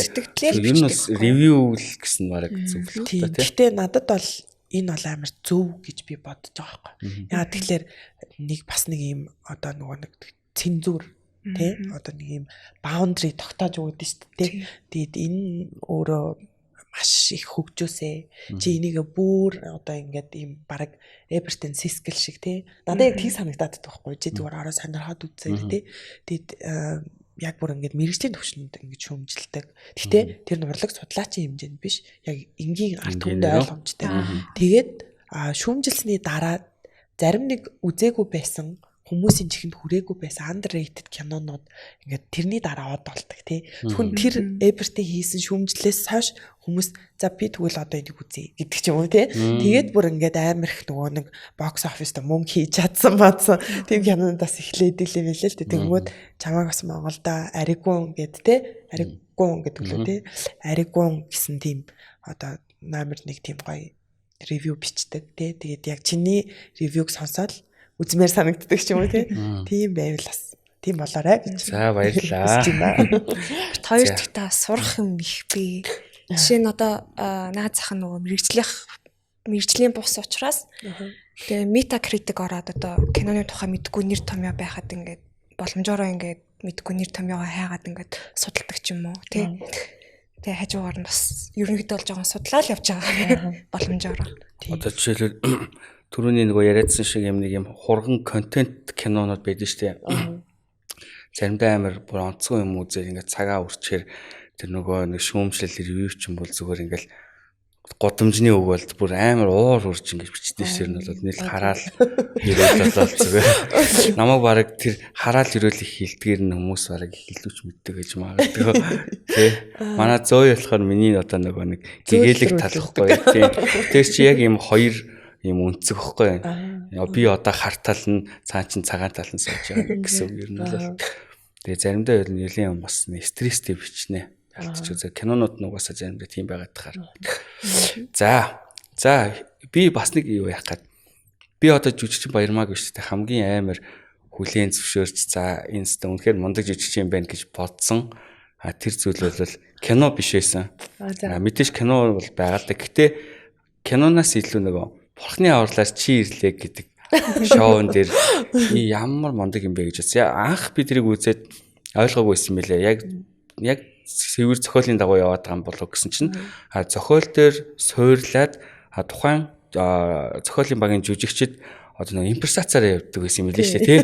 Яг одоо ингээл жүжигчин одоо тэр орж байгаа зочин жүжигчин юу гэж хэлнэ тэн дээр яаж хүлээж авах вэ тий. Тэр чи одоо дугаар болгон дээр тэгэж өөрсдөө ингэж юм зохиол сэтгээд шууд тухайн момент дээр сэтгэж штэ тий. Тэр шоу бол нэр үнэхээр тасархай байс тий. Ямар гоё. Тэгээд тэн дээр чин хэрийн хүн одоо орж байгаа зочноос гадна тэр нөгөө хүлээж авч байгаа тэр гарын 5 хуруу гэдэг үлээ та тий. Өөрсдөө тэр 5 чи донд хороо. Тий донд хороо хав мэдээж донд хороо. Тэгээ шууд ингээл яг адилхан ингээл тэр чи баг нөгөө хипхопоор бол фристайл батл хийж байгаа байхгүй тэр яг тайзан дээр тий. Тэр бол үнэхээр янз юм байна. Бурхны авралаар шоу ер нь эргэж ирэх үү? Тийм чи яг хоёр нь ямар байсан бэ одоо тий. Тэгээ одоо хипхопор бол одоо сайфер юм да тий. Тий. Тэгээд одоо надад бол маш их зүйл сурсан тийм тайз байсан гэж бодсон. Тэр чи одоо нөгөө миний хувьд бол тайз байсан. Тэгээд одоо нөгөө камераар бичдэг л болохоос шүү дээ. Яг импровизац гэдэг чинь өөрөө айгүй хэцүү төрөл юм байна гэж бодсон. Одоо stand up comedy дээр чинь бас нэг жоохон бэлдээд идэв юм шиг үлээ гэж харж байгаа байхгүй. Яг энэ дээр чинь нөгөө гаднаас орж ирж байгаа жүжигч нь ямар зохиол мэдэхгүй учраас шууд орж ирэл үгүй штэ гингүүт чинь тийштэй гэж бодох хэвээр байсан штэ гингүүт үгүй штэ болчихгоо хүш одоо энэс цааш зохиол нь яах юм болоо гэл тэнгүүд нөгөө нэг чукаагч мөөжиг ах тэгээд зоригт баясаах одоо энэ хэд ингээд нийлээд надад бол амар бас дунд нь ороод ажиллахад маш их юм заасан гэж би боддог байхгүй. Тэгээд тэр дундаа амар мундаг одоо зөвхөн ингээл хажуунаас нь харах хов заяатай ч юм уу те одоо ингээл цог тоолж үзээгүй тийм жүжигчд ороод ирэнгүүт сүрдэж байгаа юм чинь те. Яна энэ хүмүүс ч одоо амар жүжиглээд за би бүр чирэгдээд бодоолох юм тэгэл ямар ч лээс бурхандаа залбираал тэгэл янжил нэг мөрөгчөөл тэгэл гардаг гэсэн шүү дээ. Тэгээд чирэгдэхтэй чирээ явцсан мэлээ шүү дээ. Бараг чирсэн шүү дээ. Ер нь амар байсан шүү дээ. Тэн дээр нөгөө нэг ингээд нэг юм хошин шогийн одоо жоохон тийм инэдмийн өнгө аястай нь болохоор нөгөө чука байгаадсэн шүү дээ. Тийм. Баярмагийн дүр болохоор нэг юм ер нь нэг юм зэгзгэр юм ихнэр тий юм гоё хүүхний дүрд айгүйх гарч ирсэн шүү дээ.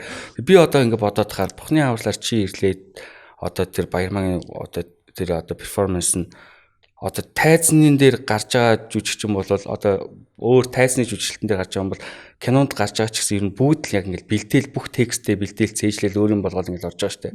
Тэр чи яг жинхнээсээ юм фристайл тий. Тэгэхээр тэр чинь бүр яг жүжигчин хүний бүх юмыг шавхаж байгаа байхгүй. Дээрээс нь бас алдах хэрэг байхгүй яг тайзны болохоор. Нэг л удаа явах юм чи. Тий, нэг л удаа явна алдах хэрэг байхгүй. Үзэгчд өөдөөс нь хараа сууж чинь тий. Тэгээд нөгөө жүжигчин чи юу ч гэж хэлж магадгүй байгаа гэдэг тий. Тэр бол үнэхээр супер байсан. Надад хамгийн амар нөгөө темп ах бит хоёрын нэг дуулдаг тийм байдаг. тийм гахч өөрөө ямар амар авьяастай жүжигч юм лээ. Би ч угаасаа нөгөө одоо миний хамгийн хүндэлдэг мундаг гэж боддог. Гайхамшигтай жүжигч гэж боддог байхгүй. Багасаа бүм тавдыг сонсоод өсөжсэн. Тэгэл яа бүжиглээл дуулаал тий. Тэгэл жүжиглээл бүрстэй. Дөөрийн дуулаадсэн шүү дээ тий. Тэгсэн чинь яг тийм таарчдیں۔ За одоо ингээд дууссан. Одоо би ингээл өнгөрөө надад өөр ямар ч аврал байхгүй. Тэшээ тэнгэр бол доошоо газар хатуу гэж бодоод орж байгаа байхгүй тий. Тэгэл за чи тэгээ өөрөө мэдээ гэж найруулагч гэж нөгөө мөөгийн найруулагч яана за өнгөрсөн гэл тэгэл орсон гэж хатуулаад эхэлж байгаа юм шиг. Тэгэл тэгсэн чинь яг хөө тэгээд яг нөгөө флоу дагаад анхаарал амар төвлөрүүлээд тэгээд яг ихтэй ингээ харцсангууд мундаг жүжигчин гэдэг чинь угаасаа партнертай хамгийн гоё өгдөг. Тэгээд темп ахын хүчинд л давсан гэж бодсон. Тэр нэрээ өстэй хамгийн хэцүү нь тэр босс левел байсан биш тий.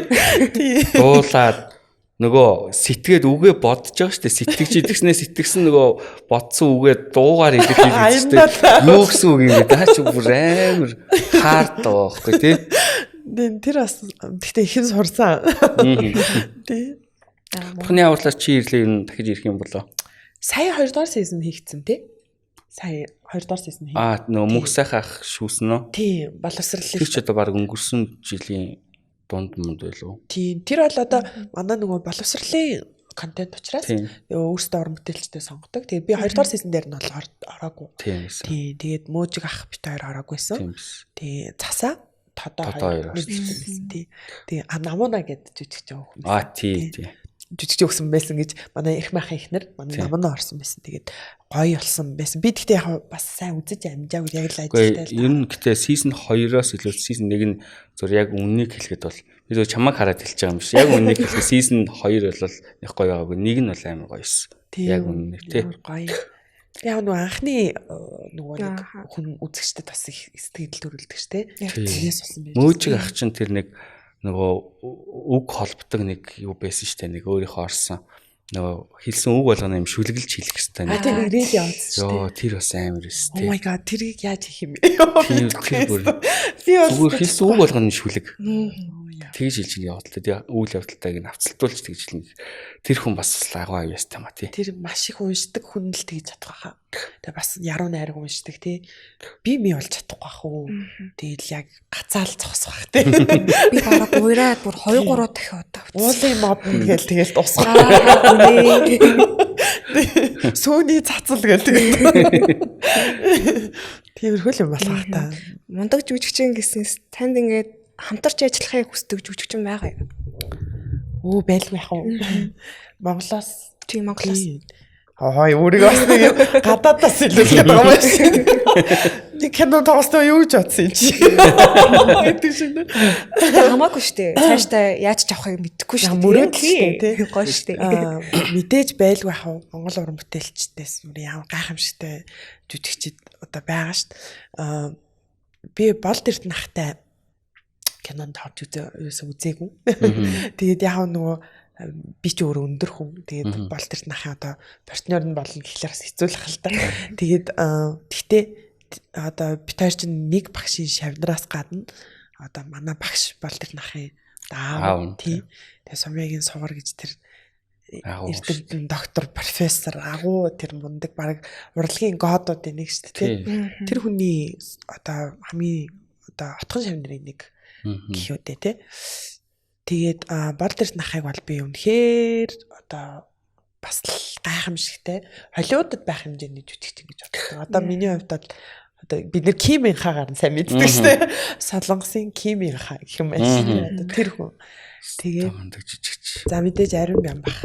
Одоо эмэгтэй хүн болгоны одоо тоглож үзхийг, партнерлж үзхийг. Жижиг хүн болгон ер нь ариун бям бахтай тоглох юмсаа гэж ялангуяа эмэгтэйчүүд тийм байна тий. Тэглгүй яах вэ? Ариун бям бах ч өөрөө амар мундаг гэж боддог. Тэгээд ялангуяа би тэр хүнийг одоо юу гэж хэлэх үзэгчд бол сайн мэдэхгүй байж магадгүй тий.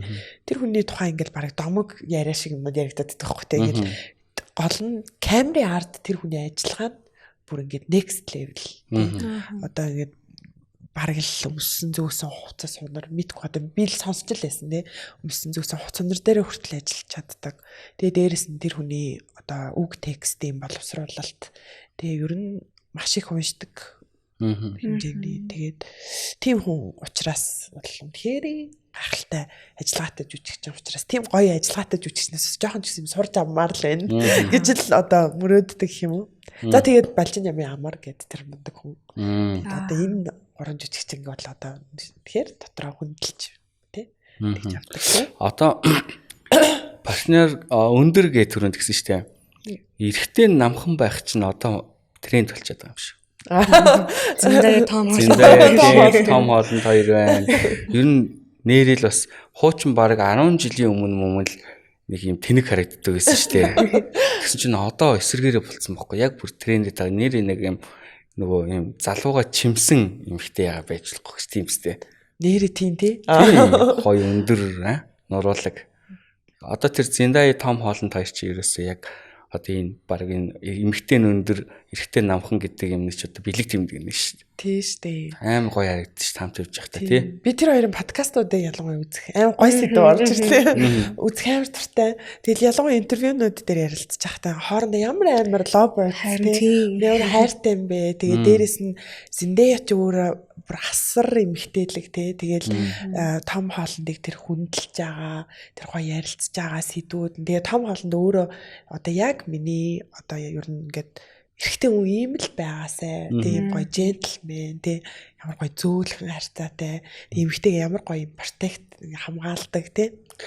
Тэр болгоны амар үлгэрч юм шиг санагддаг. Тэгээ тэр бол үнэхээр одоо заяаны ханууд хосууд шиг тийм гоё капл тий. Тэр ч дунд нэг салсан шүү дээ тий. Тэгсэр нөө буцаж нийлээд одоо бүр сүйд хийсэн тий. Өөртөөсөө өөр илгэсэн байл ш Том Холланд тэгээд шивээс илгэсэн баг шүү л шүү Зиндай. Тийм үү. Оо за ямар хөөрх. Тийм хүн байвал бас болох юм. Тийч. Боги ахтаас нэг жүжиглээ. За би тэгвэл одоо Зоийн яг асуусан шиг арай өөр асуулт. Хамтарч ажиллахыг хүсдэг найруулагч. Ямар их асуулт вэ?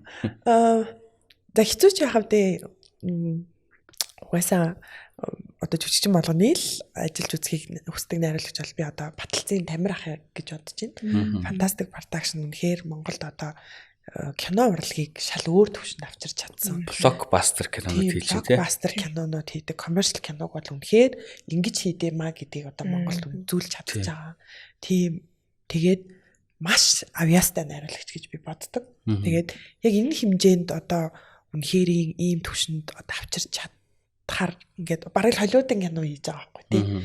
Тэгээд би сая бас ингээд маркетуудаар яваад ингээд Монгол кинонуудыг бас ингээд үзсэн ганц хоёр найруулагч нар хүмүүс байна. Тэнгүүт одоо ингээд суураг ингээд мэдчихэж байгаа байхгүй тий. Тэгэл ямар гоё трейлер ийм одоо баг зардлаар хэрнээ одоо холливуудын кинотой харьцуулах юм бол баг зардал шүү дээ тий. Тэгвэл баг зардлаар ийм кино хийчихэж байгаа юм уу? Та нар бүр ингэж хийдэг газар юм уу гээл тий. Асууж масаад энийг үнэхээр үзүүлж чадчих байгаа. Тамир найруулагчийн авьяасыг одоо биширмаа. Тийм үнэхээр гоё. Тэгээд бас ард нь тэр Можуха Бацаахан ах маань үнэхээр сайн продюсер тий. Энэ хоёрын хоршил. За тэгээд тэдний тим тий багийн энэ ажиллагаа бол маш супер. Тэгээд мэдээж одоо Тамир ахын кинонд фантастикийн кинонд тоглож үзэх бол энэ жүжигчин болгоны мөрөөдөл гэж бодож байна. Тэгээд миний хувьд бол хамгийн номер 1-ээр шууд л хэлнэ. За тэгээд Тамира үзээрээ.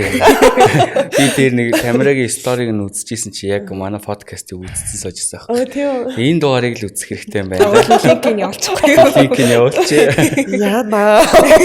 Яна. За би тэд ярианда халуураад нөгөө юу яа. Манай ивент итгэгч Pastry by Arigun гэдэг тарт өөрт чинь зориулж ингэж хийсэн байгаа. За тэгээд мөн манай Калпис энэ удаагийн дугаарыг маань ивент итгэж байгаа.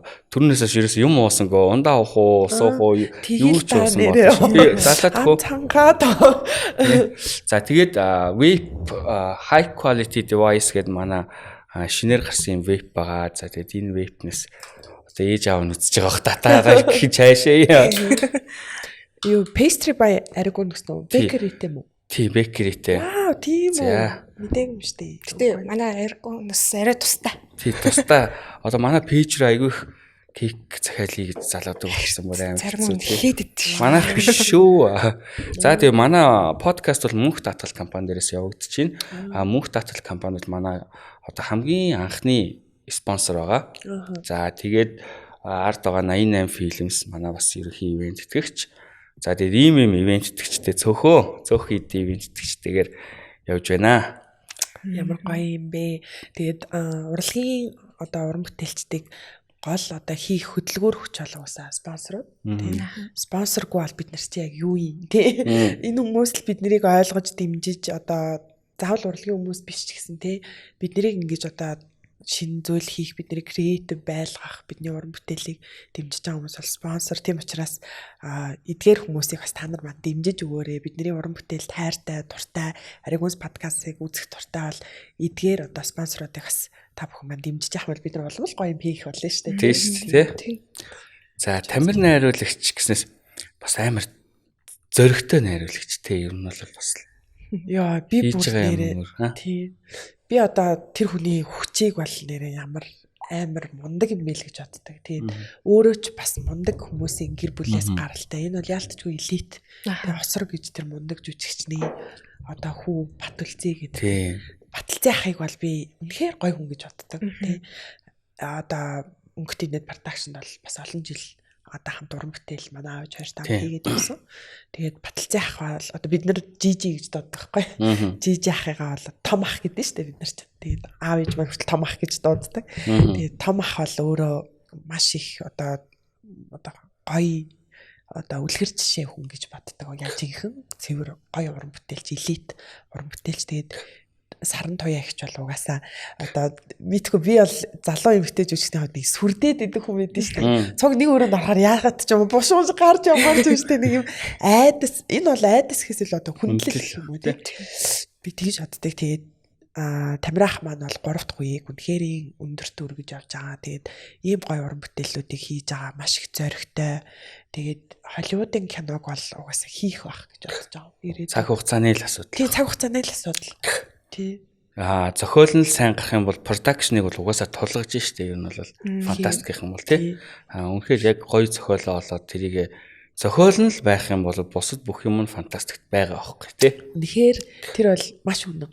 Тэгээд би бас ахыг тэгтээ зохиол дээр маш сайн ажилладаг болов уу гэж боддог. Тэгээд би ингээл ахын хаяа нэг стори морыг ингээд хаяа л тэднийг оруулдаг байхгүй. Тэгээд ахын стори ингээл байнга үзэн штэ. Тэгэнгүүт стори дээр ингээл нэг бас л гоё ажиллагаануудыг ингээл тавьсан тий. Тэр чинь бүгд багаараа суугаал. Тэгэл тэр зохиол дээр бас зохиолыг бас дараагийн төвшөнд авчрахаар бүх юмыг ер нь шинжилж байгаа тийм. Би бас жүжигчин найруулагч Тамираг бас хид удаа ирсэн. Тэгээд ямар ч байсан орно гэдгийг бол мэдгдсэн байгаа. Тэгээд хамгийн гол нь яг намайг ингээд за болж гинөө гэл тэгэхээр дандаа ингээд селфи явуул тийм.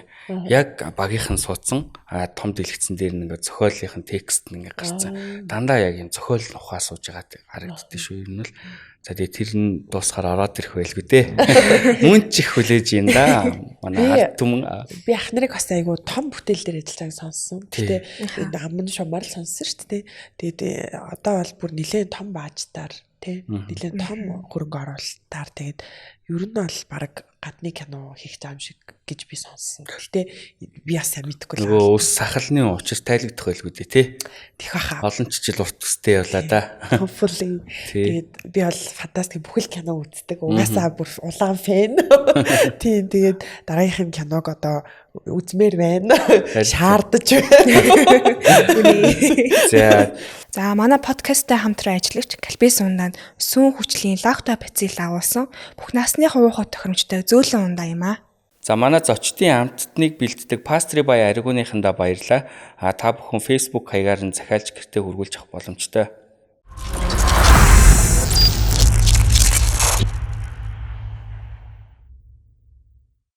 За Америкт болохоор зохиолч продюсероор төгссөн тий.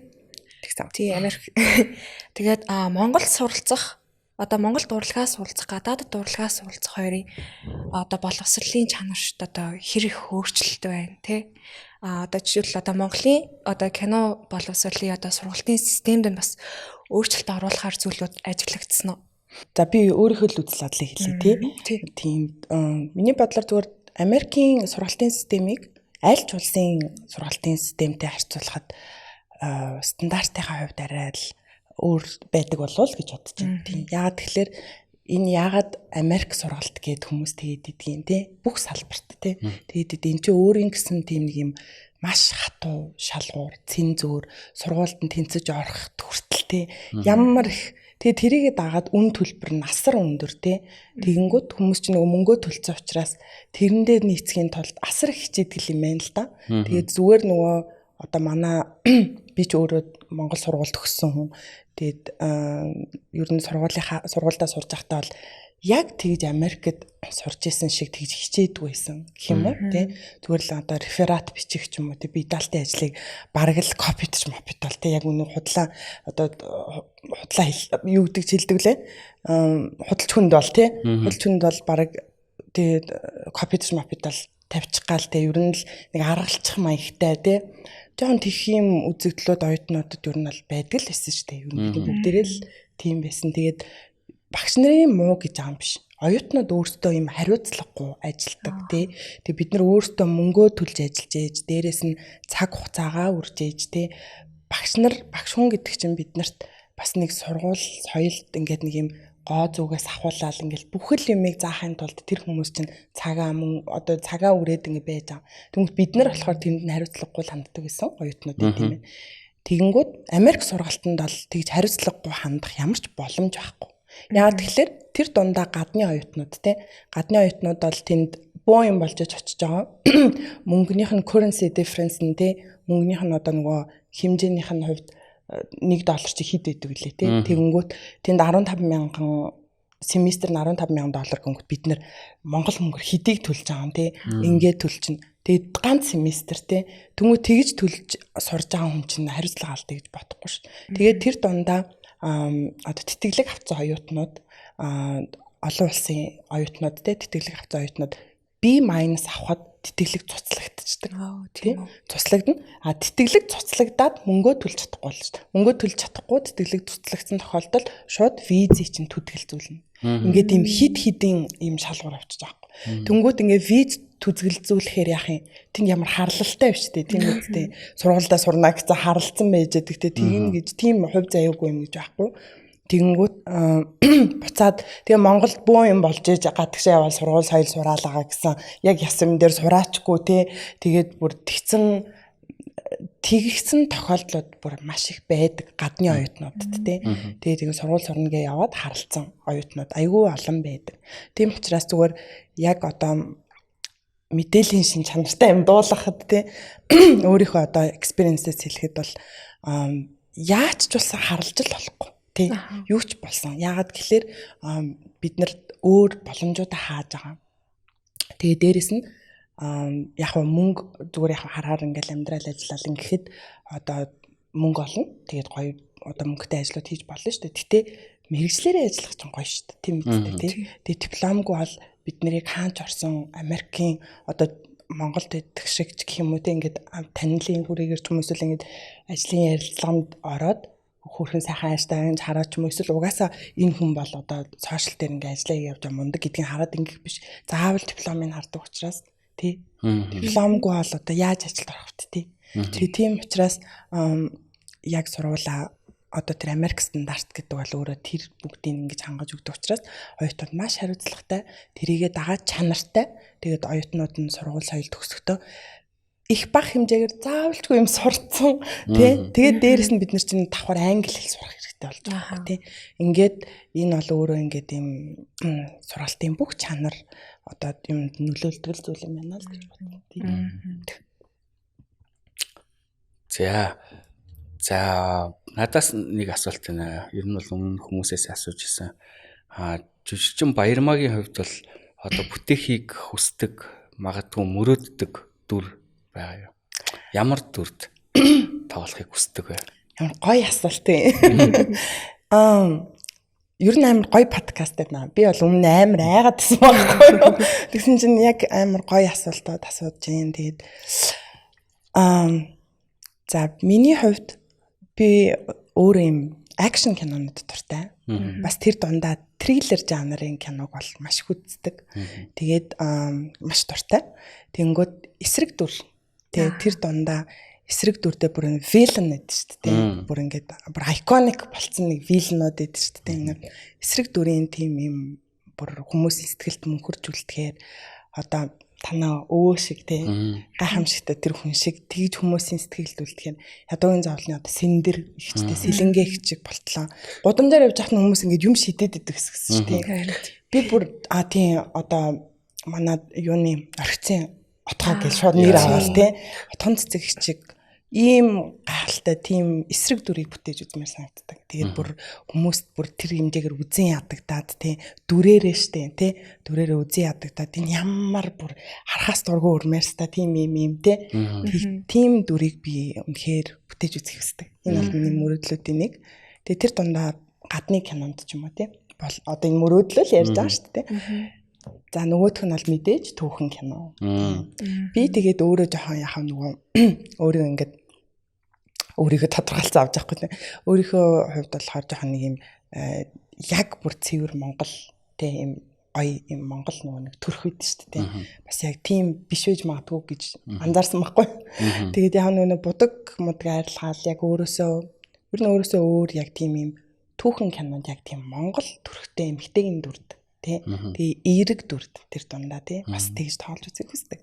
Тийм баатарлаг хэрнээ нэг эерэг одоо сорхогтой хатан матна гэдэг ч юм уу тий. Тийм тэгээд тиймэрхүү дүр тас тоолж үзэх хүсдэг. Энэ бол бас мөрөөдөл. Одоо за баг асуулт адилхан байж магадгүй юм биш үү. Гэтэ яг асууч. Одоо өөрийгөө бүр амар эвдсэн. Одоо жишээлбэл урнаа их жишээлбэл үсмсээ хусаал тий. Хусаал тэгэл шорон дотор ингээл нүцгэн зодтолж мотолтол ингээл нэг юм амар юм зориг шаардсан дүр одоо ноён эмэгтэй дээр гардаг шүү дээ тий. А тиймэрхүү дүр дээр нь тоглох болов. За одоо жишээлбэл өөрийгөө маш муухай харагдуулсан байдлаар ч юм уу тий. Яг зөв асуулт гэж бодож байна. Энэ бол угаасаа жүжигчин хүний заавал хийх ёстой зүйл. Тэгээд үргэлж гоёороо тоглоно гэж байхгүй. Надад яг ноогдсон дүрүүд маань тий. Тэрэн дээр яг өөрийн ажиллагаа ингээд ороод улмал одоо өөрийгөө хин л муухай харагдуулахыг хүсэвдээ тий. Тэгээд яг гоё хүүхний дүрд бол ингээд бол нэлээ хэд тоглолоо. Тэгээд би бол яг хүсдэг тий. Тэгээд тийм ч учраас өөртөө болон хамт олон олондоо зориулаад нэг зохиолын санааг олсон. Тэгээ энэ жил тэрийгэ бичиж эхлэхээр төлөвлөж байгаа. Тэгээд сая бол нэг зохиол дууссан. Одоо хоёр дахь зохиолынхаа уранд энэ бол фичер фильм. Тэгээд энэ дүр маань болохоор бас сюрприз ер нь бол энийг одоо тэгтээ таадын одоо төсөөлж байгаагаас одоо түүхэн кино ч юм уу тийм бол биш л те. Тийм одоо хүмүүс бол ерөнхийдөө түүхэн кино юм байна гэж ойлгоход идэм билээ. Тэгээд тийм бол биш. Гэхдээ ер нь бол бодит хүний дүр. Тэрийг юу ай гэж биопик болох юм те. Подкастны дараа яриа. Тэр дүрийнхаа тухай. Бид нар ч нөө камера хааж гал баг 2 цаг ярьдаг шүү. Орсон хүмүүс тийм одоо баг бүгд мэдж байгаа дөө. Тийм. За тэгвэл тэгэхэд нэг өөр адилхан шахуу асуулт. Ямар нэг киноны дүрээр энэ амьдралаараа одоо энэ амьдрал дээр амьдрна гэвэл ямар киноны дүрээр амьдрах байсан бэ? Өөрийнхөө тоглоно уу? Одоо ямар ч кино байсан байж болно. Ямар ч жүжигч юм байсан байж болно. За. Ямар сонио асуулт ээ. Бас сонирхолтой юм те. Би Sunset of Boulevard лөө. Тэр кино тий. Тэр кинон дээр нөгөө нэг эмэгтэй жүжигчний нэг кино тухай кино. Тэр чинь болохоор өөр мюзикл, Broadway мюзикл. Тэгээ тэр эмэгтэй бүр хөгшрөөд ингээд нөгөө нэг одоо жүжигчин амьдралаар амьдарч исэн. Тэгээд амар алттай жүжигчин байсан тий. Тэгээд юм гайхамшигтай байсан. Тэгжээс одоо хөгшрөнгүүтэй нөгөөтг чинь хинт ч тоогтоо байлдаг байхгүй тий. Тэнгүүд би тэр киноныг үзэхдээ амар харамсчихсан. Энэ эмэгтэй ингээд энэ өнцгөө хараагүй бас болоод тий. Яагаад зөвхөн дүрд тоглоё гэж бид нар тэртээ тэрүү бүгд хөгшрөн бүгд үргэлж үзэсгэлэн байна гэж байхгүй. Тэнгүүд энийг embrace хийж чадаагүй те. Энийг би одоо үргэлжил алдартай ах хэрэгтэй гэдэг хичээгээдсэн. Тэрнээс бол хамгийн сүүлд ингээ галзуурчдаг байхгүй тэр жүжигчин. Тэгээд хамгийн сүүлд ингээл нөгөө галзуурснаа мэдхгүй ингээл нөгөө шатаар бууж ирсэн чинь тэрнэнд хайртай байсан, хажууд нь хайртай байсан продюсер залуу ингээ үргэлж менежер залуу үргэлж хажууд нь байсан. Тэгэл хамгийн сүүлд нөгөөдөг чинь амар харамсалтай дуустдаг байхгүй. Тэнгүүд яг хуу тийм гоё амьдрсан юм чинь тэрийгэ үргэлжлүүлээ зүгээр эерэг тал руу л явцсан бол тий энэ хүн ингэж төгсгөл хийхгүй л байх байсан гэж харамсаад байдаг байхгүй. Тэгээд тэр эмхтэн дүр өөр амар гоё дүр байдаг. Тэгээд надад амар таалагдчихсан кино. Тэр айгу тэр дүрээр байвал гоё гэж бодож байна. А нөгөөх нь мэдээж Мэрлийн Монро. Тэгээ бас урт нассан бол гэж боддог шүү дээ. Тэгээ гоё Мэрлийн Монро хөшрөхийг харсан бол тий. Тэгээд яг хөө залуу байгаа нь iconic үлдсэн.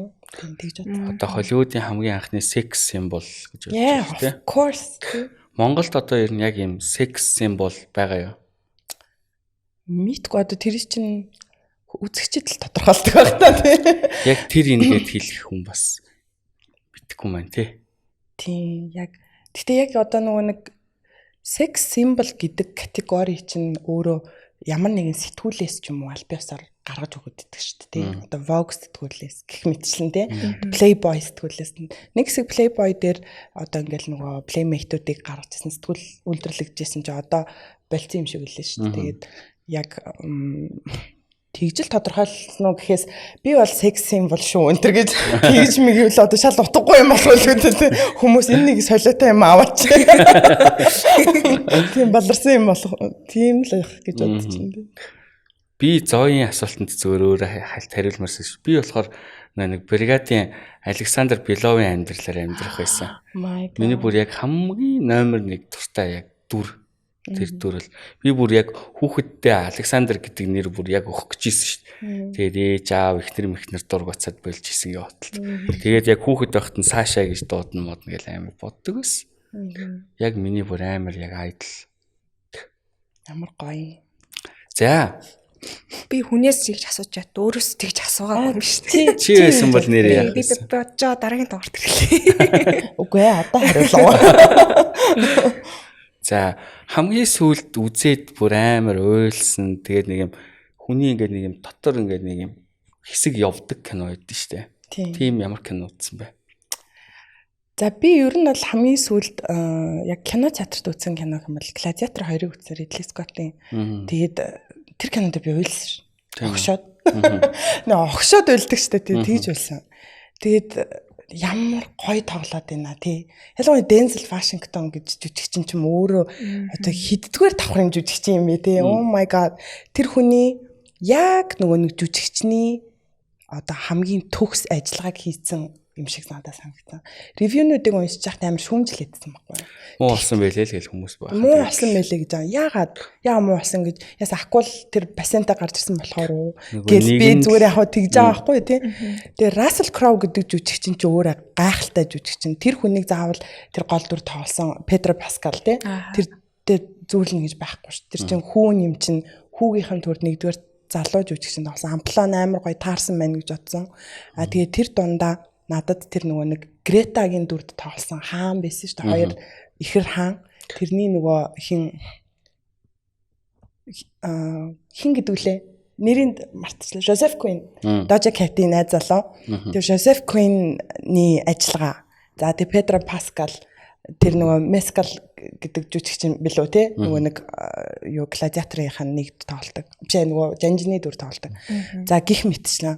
Тэгэл ийм гоё одоо бүтэн кинонд зориулаад ийм том ийм юу барайл те одоо нөгөө кастл барайл тэгсэн чинь л ингээл бүр өстой жүжигчин хүний мөрөөдөл шүү дээ те энд тоглохын тулд энэ тэнцэн гэдэг хариу аавна гэдэг бол бүр аим шиг те бараг шокноос бараг зүүдлээд байна уу гэх бах те тэгэл бүр амар гоё санагдсан. Тэгээ Дензел Вашингтоны тоглолтыг хараад хамгийн сүүлд нь Педро Паскал тэр хоёрын нөгөө нэг тултаанаас гар марын тастаад живэд хүчдэг шүү дээ. Тэгэл би өстө үнэхээр гоё кино энэ бүр ингээд уйлаалсан. Тэгээд тэр киног хэдэн хоног бодож авсан. Бүр Дензел Вашингтон шиг яаж ийм жүжигчин болдсон болоо тий. Яаж ингэж одоо 70 настай хүн гэхэд ерөөсөн мэддэхгүй байгаа шүү дээ. Мэддэгт нэг 50-д л юм шиг тий. Тийм. Гладиатор гэснээс гладиатор нэг дээр нөгөө ихнэр хүмүүсийн алаа ичдэж штэ. Тийм. Тухайн үед үзээд ерөөсөө нэг тийм сонин санагдаж байгааг байхгүй. Дараа нь ингээд нөгөө сая сүулт ингээд хожим хүүхэдтэй болцоод тэр хэсгийг үзсэн чи би бас тэн дээрээс уйлсан шүү дээ. Бүр тэр үр амар хаарчсан.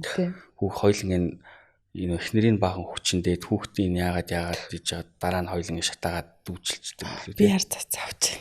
Тэр үнэхээр амар юм байсан юм бэлээ одоо ингээд бодоход. Ер нь бодогдож явдаг кино байд юм уу? Одоо байна.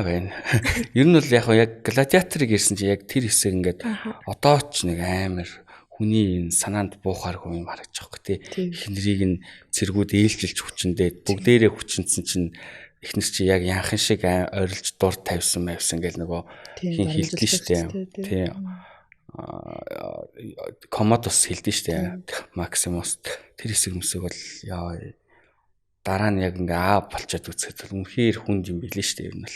Ер нь хүн кино үзэхдээ ингээд нэг өөрөөр үзэх болгондоо өөрөөр мэдрэмж авт юм байна гэж би бодсон. Одоо тий хүүхэд тахтал үзчихсэн байж таараа тий 2000 оны кино гэхээр тухайн үед үзэхэд за гоё юм байлдаантай юм түүхэн кино байна гэж бодсон. Дараа нь болчиход үзсэн чинь энэ бүр амар юм тий тэр одоо Максимус гэдэг тэр дүр яаж одоо тэр зовлон дааж явсан юм бэ гэмээр тийм байгаа байхгүй. Бараг шууд амиа хорлохоор байгаа байхгүй. Тэр ихнэр хүүхдээ харсан тийм хүн бол тий. Тэр үеийн угаасаа амьдралыг зүгээр төсөөлдөө тий. Ингээл бүр зүгээр хүмүүс хоорондоо болмооргүй санагд бишээ тэр үеийг ингээл төсөөлөн зүгээр нэг юм амар кастлын дунд зогсоож байгаад хооронд нь алцуулаад бүр бар маранд хайж өгөөл тий. Энд чин тэр үеийн ирчүүд бүр ямар амар ир зориг вэ тий. Тэр дундаа ийм дайн байлдааны үед хэн хаанаас ирээд алчих бол тий. Яах хэвтэй энэ тий бүр яаж амьдрах хэвтэй энэ тий зүгээр хүн болж төрсөндөө барыг харамсах хэвтэй маашин тий. Тэнгүүд тэр дундаас ир зориг гаргаад тэгээ бүр тэр дундаа баатар хаан болоод ингэж явна гэдэг бол энэ өөрөө бүр төсөөлхийн аргагүй тий. Одоо цагт бол бид нар ч юу вэ? Гэрээсээ гарахгүй зүгээр Netflix үзээ битж байгаа сайхан багт чинь тий. Наати. За. Асуух. За юу яа? Үзчихсэн Монгол кино гэдэг одоо хэлчих тий.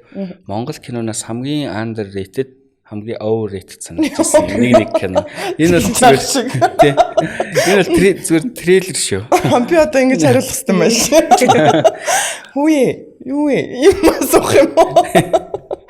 Яна.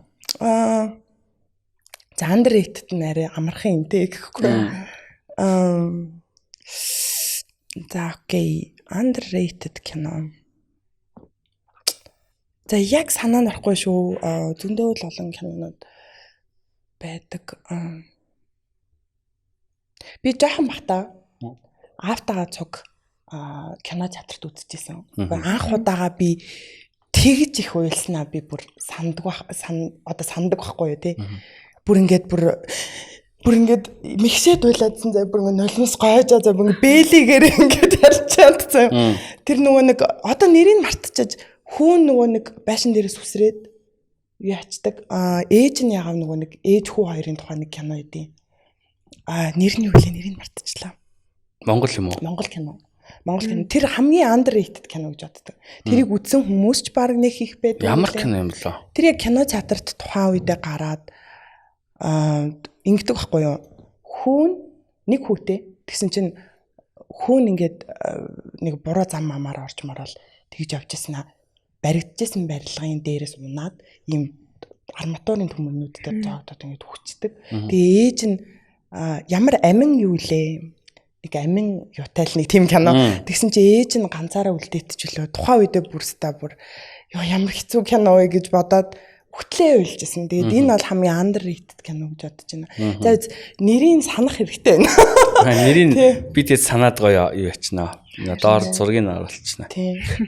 Аавтайгаа л үзчихсэн. Аав яриаггүй юу та хэдэд нэг тэр кино шоу гэж. Тэр үед ийм асуулт байгаагүй. Аав бол тэрийг л хэлэх хэрэгтэй доо гэхгүй юу. Маш гоё кино. Тийм. Би одоо сансныхаа дараа мессежээр тэгвэл явуулъя заа юу дуусныхын дараа. За overrated. Overrated. Ямар хэцүү асуулт вэ? Нэг кино театрт гарч ирсэн нэг кино байсан. Би одоо нэрийг мартчихад нэг урт нэртэй. Тэгээд яана найруулагч уран бүтээлч нь үзчихээс муухай юм да. Тэгвэл яг одоо overrated гэдэг чинь бол энэ муулж байгаа гэсэн үг биш шүү дээ. Яг энэ кино бол хүмүүст одоо ингээд миний төсөөлснөөс арай одоо дашаа үнэлэгдэх кино байсан болов уу гэж бодлоо. Тэгээд яг Тэнгисийн үүдэнд нэрийг харж байсан. Тэр кино нэг хэсэг гарсан баха. Ямар үйл явдалтай? Нэг юм хөзөр Муушгийг 5 гар тавлахад. Тийм нэг урт нэртэй байсан. Муушгийг юу нэ? Муушгийг 5 гар тавлахад. Тийм муушгийг 5 гар тавлах. Монголын баг хамгийн урт нэртэй кино. Тийм энийг айгу бас хүмүүс мэддэг байх гэж бодож байна. Тэгээд тухайн үед нэг хэсэг бас гараад исэн бас тодорхой хэмжээнд бас үнэлэгдсэн кино юм бол. Би одоо буруу ярьсан уу? Энийг хасчих болох уу? Зүгээр шүү дээ. Одоо энэ киног бол манад зөндөө олон цачаа өөрсдийнхээ хамгийн үзчихсэн муу киноны нэгээр нэрлэж ирсэн юм байна. Би бол муу кино гэхээс илүү би одоо ингэж хэлэх амар дургүй байдаг байхгүй. Яа тэгэхээр би өөрөө уран бүтээлч, би өөрөө кино хийдэг хүн. Тэгээ дээрэс нь кинон дотор ажиллаж байгаа. Тэр нэг юмнасаа л болцдог байхгүй. Одоо чинь зураглаач нь одоо юу эсвэл одоо бид нар продюсерууд нь бага мөнгө олоод ч юм уу те ингээд хийчдэг. Тэгээд нэг тэрнээсээ л зарим үед юу н тэгдэг бид нарт ч гэсэн надад ч гэсэн одоо ирээдүйд тим кино хийхийг үүсгэх арга байхгүй шүү дээ. Тэгээ дээрэс нь би аав ээж хийж гисэн кинонуудыг одоо үзэж мэднэ. Тэгээд энэ дундаас алтаатай оноотой, босоотой, суугаатай тийм зүрхний цогцлог тийм кинонууд бол байдаг. Гэхдээ энэ болгоно хүн алдаж үзэхгүйгээр суралцсан гэж байхгүй штэ. Тийм учраас одоо би бол аавынхаа тэр муу кинонуудыг бүр дахин үздэг тий. Одоо муу ч яхав тий жоохон нөгөө нэг одоо хийцийнхаа хувьд арай доогуур хийцэн ч юм уу тий. Тэр киноноос гэхдээ зохиоллын ажиллагаа нь, найруулагчийн ажиллагаа нь гоё ирнэ. Зураглаач нь одоо ч юм уу камер, муу камер авсан гэдэг ч юм уу те. Эсвэл зүгээр график ч юм уу те. Тим юмнасаа болцсон тохиолдол аягүй байдаг. Тэгээд надад бол уран бүтээлчтэй юм бол амар дургүй. Тийм. Бид бол яг нэг үзэгчд учраас шууд киног нь үзэл за сайн юм уу юу те. Тэрийг босод энэс болсон байна, тэрнээс болсон байна гэж ер нь бол тэр болгоо ерөөсөө ярьдгүй л те. Хувь хүний л үзэл бод. Би тэд нөгөө нэг сая долларын олц гэх киног хүслэхтэй ингэж баахын нэлцээ. Юу гэсэн? Би нөгөө нэг Jetli эзэн Монголд ирэхгээд асуусан. Jetli надад гомдсон байлээ л гэж хэлээ. Тий. Би болохоор тэр кинонд амар дуртай. Би өөрөө ч тэр кинонд тоглосон. Гэхдээ зохиол нь надад амар таалагдчихсан. Одоо тий эн чинь хүний одоо мөрөөдөл байхгүй да тий. Ингээл сая доллар хэрвээ хин нэгэн хаанд хинч бид нар сая доллар өгөхгүй ш. Тухайн үед хэдэн он жилээ тий. Тэнгүүд тийм олз тохиолдол хүн яг яах юм. Энэ бас ингээд бодгол асуудалхгүй тий. Тэнгүүд амар юм адлын явдалтай. Тэгтэл яг тэр киног бас муу болгож харагдуулсан ганц хоёр деталууд тэр нь графикийг бол найруулагч хийхгүй шүү дээ. Тэр чинь хийж байгаа тусдаа CGI одоо Монголд хөгжөөгүй үед те бүр Snapchat-ийн фильтрч гараагүй үед те Instagram-ийн Instagram-ч байхгүй үед те тэгвэл тийм тохиолдолд энэ бол уран бүтээлчийн агуу том зориг гэж бодож байна те. Би бол хизээж тийг зориулж чадахгүй I'm sorry те. Тэгтэл тэр үед энэ зоригийг гаргаад ингэж кино хийгээд тэрийг дагуулад тэр графикийг хийсэн одоо тансаг ах маань өөрөө өнөөдөр ямар хэмжээнд хүртлээ хөгжсөн явж байгаа. Юм болгон дандаа эхлэл байдаг. Юм болгон дандаа алдаатай байх хэрэгтэй. Би тэр дундаа ялангуяа би Jim Carrey-ийн тэр подкастыг нөгөө Round Table гэдэг та нар тэр юуг сонсч ирсэн нөгөө нэг подкастыг баахан жүжигч суугаад ярьдаг хоорондоо. Гэсэн чинь тэн дээр Jim Carrey-гийн подкаст байсан байхгүй юу? Гэсэн чинь би тэрийг бүр ингэ сонирхоо сонслоо. Гэсэн чинь Jim Carrey-гийн Ace Ventura гэдэг кино байдаг шүү дээ. Ace Ventura-гийн үзсэн чинь нөгөө нэг шүүмжлэгч маань шүүмжилсэн гэсэн чинь энэ бол одоо миний үзчихсэн тий хамгийн новшин кино байсан тий. Өөрөө ярьж байгаа байхгүй Jim Carrey тий. Энэ бол одоо ингээд бүр нэг клаун юм уу тий алиа салбартай одоо алиалагч тий байсан энэ кинон дээр ийм муу жүжигчин бити дахиж байгаас энэ төр гэсэн ярьсан гинэ. Тэгэл хөрхийн амтан бүр амар сэтгэлээр унсан гэж аахгүй юу. Яа заа би жүжигчин болж чадахгүй юм тий. Анхныхаа кинон дээр одоо баг фейллээ мэйлээ. Тэгээд дараа нь Truman Show-нд тоглосон гэж. Тэгсэн чинь шүүмжлэгч нь бид нар хамдуурсан байна гэж байгаа байхгүй тий. Тэгэнгүүт уран бүтээлч хүн дэлхийн хаасайг бол бид нар ингээл бүгд алдаж оноол хожоол тий бокс офис хийх үедээ хийгээл шатах үедээ шатаал явж байгаа. Тэмүүт энэ бол одоо бас нэг уран бүтээлчд хамгийн их сургамж болсон. Тэгээ дээрэс нь бас их зүйл сурсан уран бүтээлүүдийнх нь нэг юм болов уу гэж би бодсон. Тэгээ аавын маань хамгийн гоё бүтээлүүдийн нэг гэж би бол бахархалтай хард гэж хэлдэг. Тийм. Бид хэд бол яг нөгөө муу кино гэхээс илүү нөгөө тэрийг нөгөө фан болгож байсан. Тий. Тэр бол нэлээд хөгжилтэй юм болсон тий ер нь. Тэгээ ер нь бол яагаад яасан юм гэдгээ тайлбарласан л та. Тэг яг жоохон фильтр маягтай юм хийсэн байх. Тий. Жетлигийн нүүр нь ингээд эргээд эсэ гэсэн шүү дээ. Тийм үү? Тэгж өөрөө ярьж ийлээ. Хөөрхөн шүү дээ. За тэгээ гэрийнхнаасаа бол нөө өвөө, аав, ээжээс одоо авч исэн урлагийн талаарх үнэт зөвлөгөөнүүд юу вэ? Хизээч ингээ мартагдахгүй дандаа ингээ толгоондоо бодож авдаг. Байнга л хэлдэг дээ ер нь. Байнга сонсдог. Даруу байл гэдэг. Тийм тэгээд дандаа суралц тий дандаа хөгж. Тэгээ ер нь манай сугар агшин ч гэсэн хэлдэг зүйл хэвгүй. Чи өөрийгөө болж гинэ гэж бодсон цагаасаа яг тэр цэгээс эхлэж чи доошоо унана гэдэг өгүүлбэрийг хэлдэг хэвгүй. Тэгээд манай аав ээж хоёр бол насан туршдаа энэ зарчмыг баримталдаг. Тэгээд үргэлж хичээх хэрэгтэй. Чи хичээл зүтгэлээ нэг хоромжд ер нь зогсоож болохгүй тий. Ингээл бид нар үргэлжил хүн чинь ер нь үргэлжил залхуурж явах дуртай штэ ер нь тий. Ингээл гой коси диван дээр хөвтөл Netflix үзээлээ жоохон гоё штэ. Тэнгүүд тхийн оронд чи одоо хэл сур яасэс гэл манай ээж чи өөр асар зарчимч хүн асар их цагийн төлөвлөлттэй хүн маш их дэвтэр дээр юм бичдэг төлөвлөдөг өөрийгөө байн хөгжүүлдэг. Тэнгүүд ер нь тэгээд бие тоож болохгүй. Бие тоосон цагаас ер нь жүжигчин байхаа болж штт. Тэгэл тэрийг л ер нь баримталдаг. Тэгээд манай өвөө бол өөрөө би бол одоо асар авьяастай хүн гэж боддог тийм. Өөрөө байгалийн төрөлхийн маш авьяастай жүжигчин. Тэгээд өвөө маань одоо 82 хүрч байна. Тэгээд саяхан хүртэл 80 хүрэхтэй хаа. Тэр одоо нөгөө Старик Мансигийн дүрд тоглосон. Тэр Оросын гоё сериалд тийм. Тэр бол бас их гоё дятловын дагаалыг агуу жүжигчин шүү дээ. Тийм. Тэгээ өвөө маань бол өөрийгөө байн хөгжүүлж яадаг. Манай өвөө чинь өөрөө маш олон хэлээр ярьдаг. Тэгээд герман хэлээр ярина, орсоор устсаас тий. Тэгээд Монголын одоо бүхэл орн одоо нөгөө ястны аялгаар ярьж чаддаг тий. Өөр монголоор тий одоо цагчин баг юу ч үлээ тий. Ус одоо манай нутгийн аялга маялгаар хүртэл одоо ингээл ярьдаг тий. Тэгэнгүүт манай нутгийн манай ээжийн нутгийн аялгаар тэгээд гих мэтчлээ ер нь өөрийгөө байн хөгжүүлж ахал хэвээр. Тэгжээч одоо жүжигчин хүнийхээ хувьд ер нь заавал жүжигчин гэж яах юм тий. Ер нь хүнийхээ хувьд гоё даруулгатай, даруухан, газартаа жоохон ойрхон тий. Down to earth хэм бол одоо ядчлаа өндрөөс унахгүй юм да тий. Ширнээс унахад бас арил гайгүй хөл гараа хугарчихгүй хүн шиг тий.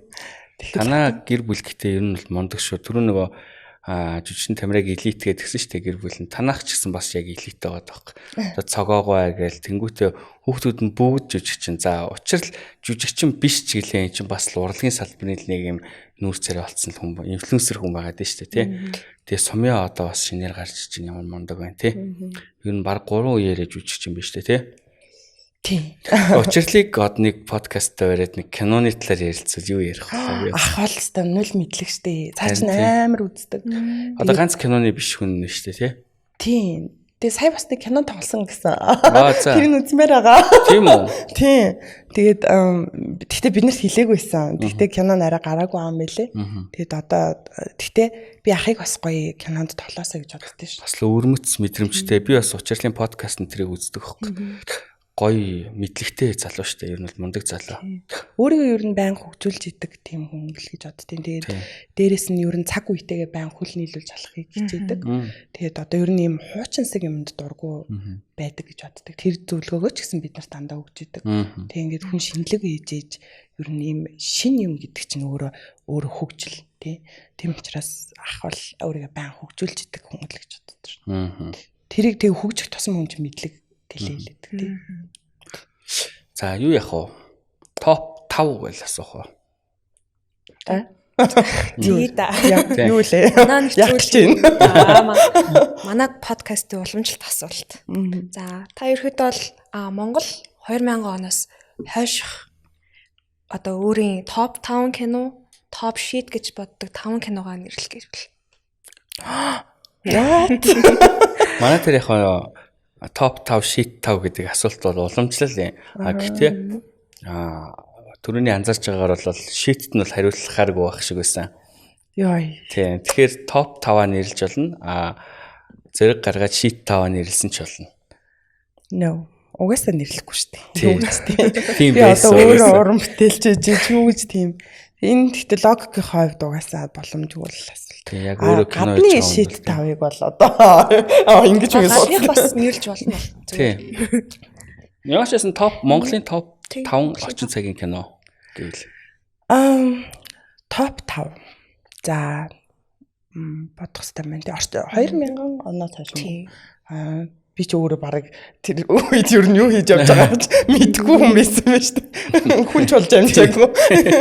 Тэ за би тэгтээ ер нь одоо энэ тэгээд бас найруулагчтай холбоотой бол явах нь шүү дээ. Би аавыгаа угаасаа ер нь өөрийнхөө хувьд шүтэж явдаг. Миний одоо хамгийн гоё найруулагч гэж боддог. Би яагаад гэвэл аав өөрөө айгүй их мэдлэгтэй хүн юм гэж боддог байхгүй. Яг тэгэхээр маш их одоо судалгаа хийж идэг, үзэж идэг. Тэрийгээ дамжаад би бас сурж идэг. Тэгээ одоо Тарковскигийн кинонуудыг ингээл яриалаа, Аронофскигийн кинонуудыг яриал те. Тэгэнгүүт өөрөө аа маань айгүй сайн мелодрам киноны найруулагч гэж би боддог. Мелодрам болон триллер. Тэгээд топ 5-ын нэгт бол би одоо өөрөө тоглосон болоо тэгж байгаа юм биш шүү. Аюултай харилцаа гэдэг кино бол одоо ч яригддаг кино. Тэгээд 2 дугаар ангийн заавал хийдээсэй гэж боддог. Тэгээд тэр кино бол үнэхээр гоё мелодрам болж чадсан. Зохиолын яагаад гэвэл өөрөө бичсэн.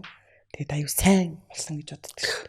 Тэгээд отхон цэцэг хичиг би ямар гоё жүжигч юм бэ л гэж бодчихсон. Тэгээд үнэхээр ажиллагаа нь бол бас л ариун бям бах шиг л тийм гоё ажиллагаатай жүжигч юм. Тэгээд маш их хүндэлдэг жүжигч юм. Тэгээд аюу гоё кинонуудын нэг.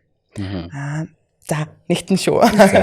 Тийм хоёрт нь бол би угаасаа зураад дуртай. Тэгээд зураагийн бүхэл анги влог төрчтэй тий. Би одоо crime одоо ер нь тийм одоо action төрлийн кинонд амар дуртай.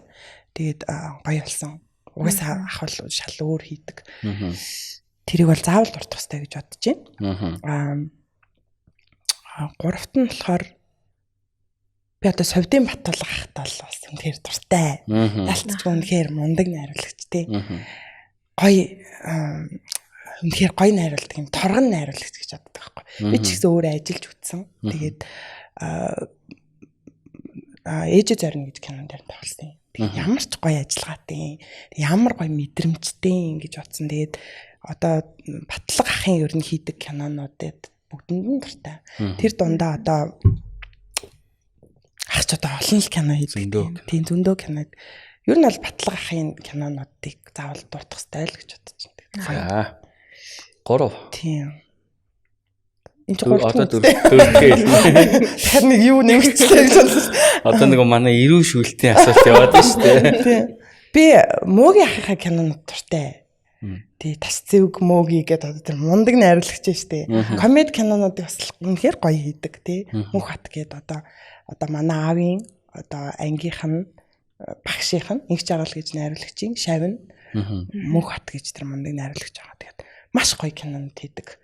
Тэгээд ер нь entertainment чиглэл рүүгээ тэгсэн ирнэ их чамбаа ажиллагаатай юм байна гэж боддог. Тэгээ сая Баян болол үнэхээр гоё кино хийсэн шүү дээ, тий. Баян болол. Холопын ремейк өстэй. Box office бас нэг тэр жилдээ бараг нэгт явсан. Тий, гэхдээ ремейк хийн гэдгийг би одоо монголчууд энэ нэг комментуудаас уншдаг байхгүй юу. Тэнгүүд бид нар дандаа л франчайз хийдэг, дандаа л ремейкүүд ингээл хийж л байдаг гэсэн. Тайзны бүтээл дээр ч гэсэн ингээл сэдв эн чин дандаа эргэжээдэг тий. Тэнгүүд холопыг бол эн чин франчайз гэд биччихээ тахтан л хулгайн кино юм байна. Даалтан тий. Эн чин угаасаа нөгөө нэг банк хийдэж яадаг зүйл шүү дээ. Тэгээд тийм учраас бид нараас жоохон өөрсдөө энд тасах хэрэгтэй болов уу гэж бодож байна. Тэгээд Монгол хувилбар руу буулгана гэдэг чинь өөр айгүй хэцүү. гэж боддог. Тэгээд аюултай харилцаач гэсэн юу штэ. Одоо ремейк болсон кино тий. Тэгсэн хэрнээ Glenn Close нөгөө гол дүрдэн тоглодог тий. Fatal Attraction лөө. Тийм кино. Тэгээд Beyoncé-гийн тоглосон хувилбар нь Obsessed хувилбар нь сая ремейк болгож бас Hollywood-д хийгдсэн шүү дээ. Тэгэнгүүт Монгол хувилбар нь Fatal Attraction хятадч гэсэн ийм кинонууд өндөөл ээж байдаг. Тэгээд холоовч гэсэн одоо Монголд Баянбол гэж буугаад амар сайн ремейк болсон гэж боддог. Тэгээд ер нь бол найруулагчийн хувьд айгүй мэдрэмжтэй. За гангстерууд гэж кино хийсэн шүү дээ. За тэгээд төчөө чинь нөгөө такси юу батаах юм бас тоглолдог хит хитэн кино. Гангстеруудаас гадна нөгөө юу шүү дээ. Микроны босс тий. Гоё шүү дээ. Амар би бас комеди кинонуудад амар дуртай. Тэгээд гоё кастинг ач гэсэн амар гоё идэг гэж боддог. Мөгийн хат дуртай. Ер нь гэхдээ ажиллаж үзсэн найруулагчтай хэлэх нь бас зөв юм байна тий. За 5 дугаарт нь мэдээж Синг дөрж найруулагч. Тэгэхээр гоё. Би тэр кино тэр хөдөлгч охинд нь тоглосон шүү дээ. Тэр хүний хөдөлгч охинд нь тоглосон. Тэгээд би хизээж Синг дөрж найруулагчтай ажиллаж үзэхгүй л ах гэж бодож ирсэн. Тэгсэн чинь би найруулагчийн кинон дээр нь тоглож ирсэн чинь найруулагч хамгийн ихнийхэн зураг авалт нэр ингээд Бэли өмсдөг цав цагаан өнгийн Бэли айн гоё нэртэй осоос төрчихсэн заа. Төгсний юм борж байгаа. Тэгэл ингэж зогсож байгаа л тий. Одоо дээр үед ням гаваа найруулагчийн шавь мэл шүү дээ. Ням гаваа найруулагчийг тэгдэг гэсэн ингээд ээж яриад байдаг сахгүй. Тэгэл бүр яг ийм амар классик ийм одоо арга барилтай. Тэгээд тийм би хизээч кинон дээр Бэли цав цагаан Бэли өмсдөг тийм найруулагч харж байгаагүй. Тэгээд ямар нямбаа юм бэ те. Тэгэл яг ажлын цаг дууслаа. Окей гэл гараа явдаг те. Тэг хүнтэй ярьж байгаа. Тэгээд дээрэс нь би нөгөө нэг жоохон стен дээр нь ингэжсэн үгээ хэлэхтэй. Зүгээр ингээд өөрийнхөө импровизацлаад ингээд бид нар чинь нэг тэгэл ярьцдаг байхгүй. Тэгсэн чинь бүр стоп гэж зогсоож аваад ирээд би энэ зохиолыг бичихтэй. Тэгсэн байна шүү дээ гэж бичсэн байна тий. Чи тэнгүү тэгсэн гэд хэлэхлээр энэ ямар байх вэ? Ямар санагдах вэ тий. Дээрэс нь энэ бол бидний одоо цаг хугацаагаа зориулж бичсэн зохиолыг хүндлэхгүй байна гэж үзэж байна. Гэхдээ намайг загнаагүй. Ерөөсөө тийг загнажахын би нэг ч хараагүй. Гэхдээ маш соёлтойгоор маш джентльменаар надад зүгээр ойлгуулсан байхгүй. Тэгээд би чинь жүжигчин хүн хэмжээнээрээ энэ босод уран бүтээлчтэй хүндлэх хэрэгтэй. Энэ хүмүүсийн цаг зав хүндлэх хэрэгтэй гэж ойлгож ирсэн. Тэгээд тэндээс би бүр анх удаа ойлгож ирсэн шүү дээ. Зохиол гэдэг чинь нэр ингэж хүндлэх хэрэгтэй шүү дээ гэж бодсон. Тэгээд би бол Синг дөрж найруулагчийг үнэхээр гоё найруулагч гэж боддог. Ер нь бол бас мундаг найруулагч шүү. Ер нь хамгийн одоо цагийн баг хамгийн топ 5-ын л нэг шүү дээ. Тийм. За хоёулын түрүүнийг даатгалын талаар яриа гэж ярьж ирсэн шүү дээ. За. Би өөрөө энэ мөнх даатгал компанид ажилладаг байхгүй юу? Тийм. За одоо Монголын кинонууд ерөөсөө юм одоо даатгалгүйгээр эхэлт юм биш үү? Ер нь бол одоо зөндөл найруулагч манай подкаст орлоо. Даатгалын талаар ер нь өөрөө юу гэж боддог? Одоо энэ кино урлагт нь байх хэрэгтэй юу? Монголчууд одоо энэ даатгалыг кинонд хизээ нэвтрүүлэх юм болоо тий. Хадаглаж үжигчтэй гинти ослын даатгалаар даатгачаад киногоо хийвэл ядаж эрсдэл учирсан тохиолдолд санхүүгийн хохирлгүйгээр давна штэ тий. Өөрөө бол одоо жишээлбэл гадаад дотоодоор их явж утсан одоо даатгалын талаар бол тодорхой хэмжээнд мэдэх байх гэж удаа асууж байна л да. За би жаар юм угаад. Миний бодлоор даатгал амар чухал гэж бодож байна. Яагаад тэгэхээр одоо яг чиний хэлдгээр гинти ослын тий одоо жүжигчин стант дабл хийж ялаа гэж бодъё тий. Тэр хүний хөл хуураад одоо яадаг чинь нэг каранд цогтоод ч юм уу би тийм ослууд амар харж исэн байхгүй. Тайзан дээр ялангуяа тий ямар нэг уран бүтээл дандаа юм ослоо болж идэг. Би бол ялангуяа нөгөө нэг тайзны юм дээр тоглож байхад ингээл тайз маснасаа нисэл тий унж манаал улахаараа болж. Би өөрөө яг түн шиг дээр орж байхдаа нөгөө нэг өвдгөөрө гулгадаг J-log дөрөдөг хэсэг тий өвдгөөрө гулгасан чинь тайзнаас унтсан байхгүй юу. Тэгсэн чинь миний чагтаа холбоос урагдаад. Тэгээд тэр чин даатгалгүй юм чин. Тэг одоо яах вэ? Тэгэл өөрөөсөө ингээл яг мэдээж продакшнаас бид нарт ингээл тодорхой хэмжээгээр яаж байгаа одоо зардал гаргаж байгаа юм л та. Гэтэ тэгээд амар хохирол амсаж байгаа байхгүй тий. Тэгэл энээс хойшоо ингээл ер нь амар бодууштай байна гэж бодож ирсэн. Тэгээд ер нь одоо гадны жүжигчд чинь маа хөл гар тий өгзөг мөгзөг уучлал даатгсан байдаг үстэй тий бүтэн даатгаад нүд мүдээ даатгсан байна ч гэнэ үү тий. Тэрнээс гадна одоо ялангуяа түрүүний ярьсан дээр оюуны өмч тий одоо ингээл бичсэн мах цусаа уран байж хэдснээ сар бичсэн зохиолоо зүгээр л копирайтад алдчихдаг тий. Эсвэл одоо хийсэн кинон гарсныхаа дараа ингээл зүгээр л юун дээр тий одоо ингээд нийт тавигдчихдаг амар харамсмаар тий. Бидний киноч гэсэн тэгж зөндөөл алдагдсан. Тэгэнгүүт энэ өөрөө ингээд бидний одоо кино урлагийг бас дараагийн түвшинд авчрах ёстой системийн нэг хэсэг байх ёстой зүйл гэж бодож байна. Тийм учраас даатгалт заавал даатгуулах хэрэгтэй. Бид нар одоо орчин үед амьдарч иж тэ юу вэ? Ийм амар азандаа найтцсан тий бараг хизээч үхгүй юм шиг ингэж амьдарч болохгүй. Бид нар ч амар эрсдэл дундаж байгаа учраас мөнгө төгрөгөөр шатмааргүй байна. Тийм учраас даатгал гэдэг чинь өөрөө одоо бид нар машина даатгадаг байж яагаад амь насаа даатгахгүй байгаа юм тийм үстэй. Тий. Одоо эд хохирол амсгаас илүү амь нас гэдэг чинь өөрөө ямар чухал зүйл тий. Ер нь энэ даатгал дээр одоо монголчуудын соёлын орчин аягүй их нөлөөлдөг байхгүй. Даатгалыг тайлбарлаж өгөөл те за энэ жүжигчин ингээд хөлөө хуулчих юм бол гэл тэнгуү шууд өдөөс муу ёр гэж хэлж байгаа байхгүй. Тэгэхээр ер нь бол аливаа кино продакшн эхлэхдээ заавал жүжигчтэй за тэгээд тоног төхөөрөмжөө техник хэрэгслээ бүгдийг даатгачаад эхлэх юм бол ядаж дунд нь эрсдэл учирсан тохиолдолд даатгал нь мөнгөний шийдвэр төгсчих те. Хин хиндэ амар жүжигчд гэмтж бэртгийм бол жүжигчд өөрсдөө л хохирж байгаа байхгүй тий. Хөрөнгө санхүүгээрээ өөрсдөө хохирно тий. Тэгээ энэ бүхнийг уг нь ингээд цогцоор нь шийдэх даатгал гэх систем байгаа. Тэгээ энийг манай кино урлагийнхан одоо нэвтрүүлээч гэж би бол айгүйх хэлж байгаа юм дугаар алган дээр. Тэгэхээр одоо тэг юм дандаа л эхэлдэг юм чинь тий. Аль нэг киноныхан ч юм уу одоо би ягаад өөрийнхөө кинон дээр иншуренстэй байж болдгоо тий. Тэг хэрэгтэй хаа. Тэр одоо гэхдээ би сайн мэдгүй л юм л да. Зарим нэг одоо гадны фестивалуудад яваад байгаа уран бүтээлчид те одоо гой сай бага болгосон сэр салхиг маш гой бүтээлүүд гарч энэ хүмүүс маань бол мэдээж даатгуулсан байгаа бах. Тэгээд гадны уран бүтээлчдээсээ холбогдоод ч тэр те даатгалгүй юм байлээ. Сая нөгөө өөрөө чинь өмнөх нөгөө бага болгосон гэнэ найруулагч золоо найруулагч оролцсон баггүй. Би бас даатгалын талаар ерөөс огт даатгалгүй байсан. Тэгээд эрсдэл учрахад амар ойрхон юм айгүй аюултай сценүүдээр зураг авалт хийжсэн. Тэгээд тэр байтугай камер нүртэл асуудалд орж исэн. Тэгээд даатгалтай байсан ч болоос яг л залбирж исэн гэсэн дотроо. Даатгал байгааг бас мэдээгүй байсан. Байгааг бас мэдээгүй байсан. Тэгэхээр яг хуу манай одоо мөнх даатгал компани бол 21 жилийн түүхтэй. Бид нар бол би одоо подкастаараа дамжуулаад ирэхэд ямар ч уран бүтээлчтэй даатгалаар хамтарч ажиллахад бэлэн байгаа. Манайх одоо cyber insurance-ыг Монголд одоо ганцаархнаа нэвтрүүлсэн компани жишээлбэл. Вау, тийм үү. Тий, одоо өнгөрсөн жил 20 жилийн хойгоор бид нэр cyber insurance-ыг нэвтрүүлсэн. Олон улсын Marsh broker-тай хамтраад тийм маш том даатгалыг нэвтрүүлсэн байна. Тэгээ одоо банкуд сая сүүлд интернет эмнэлэг жишээлбэл хакерт бодлоо шүү дээ. Тэгээ даатгалтай байсан бол энэ шийдэгдэх юм шүү дээ. Ямар гоё юм бэ? Ундаг маа. Тий, одоо бид хэд ер нь харамстай л заавал тэгвэл одоо кибер гэмт хэрэг одоо зөндөөл гараад тахтал бид нар хаширахгүй маа тий. Тэгэл өөртөө ч киногоо алдаад ээжээж тэгээд тийм учраас хэдүүлээ бөөндө даатгуулъя.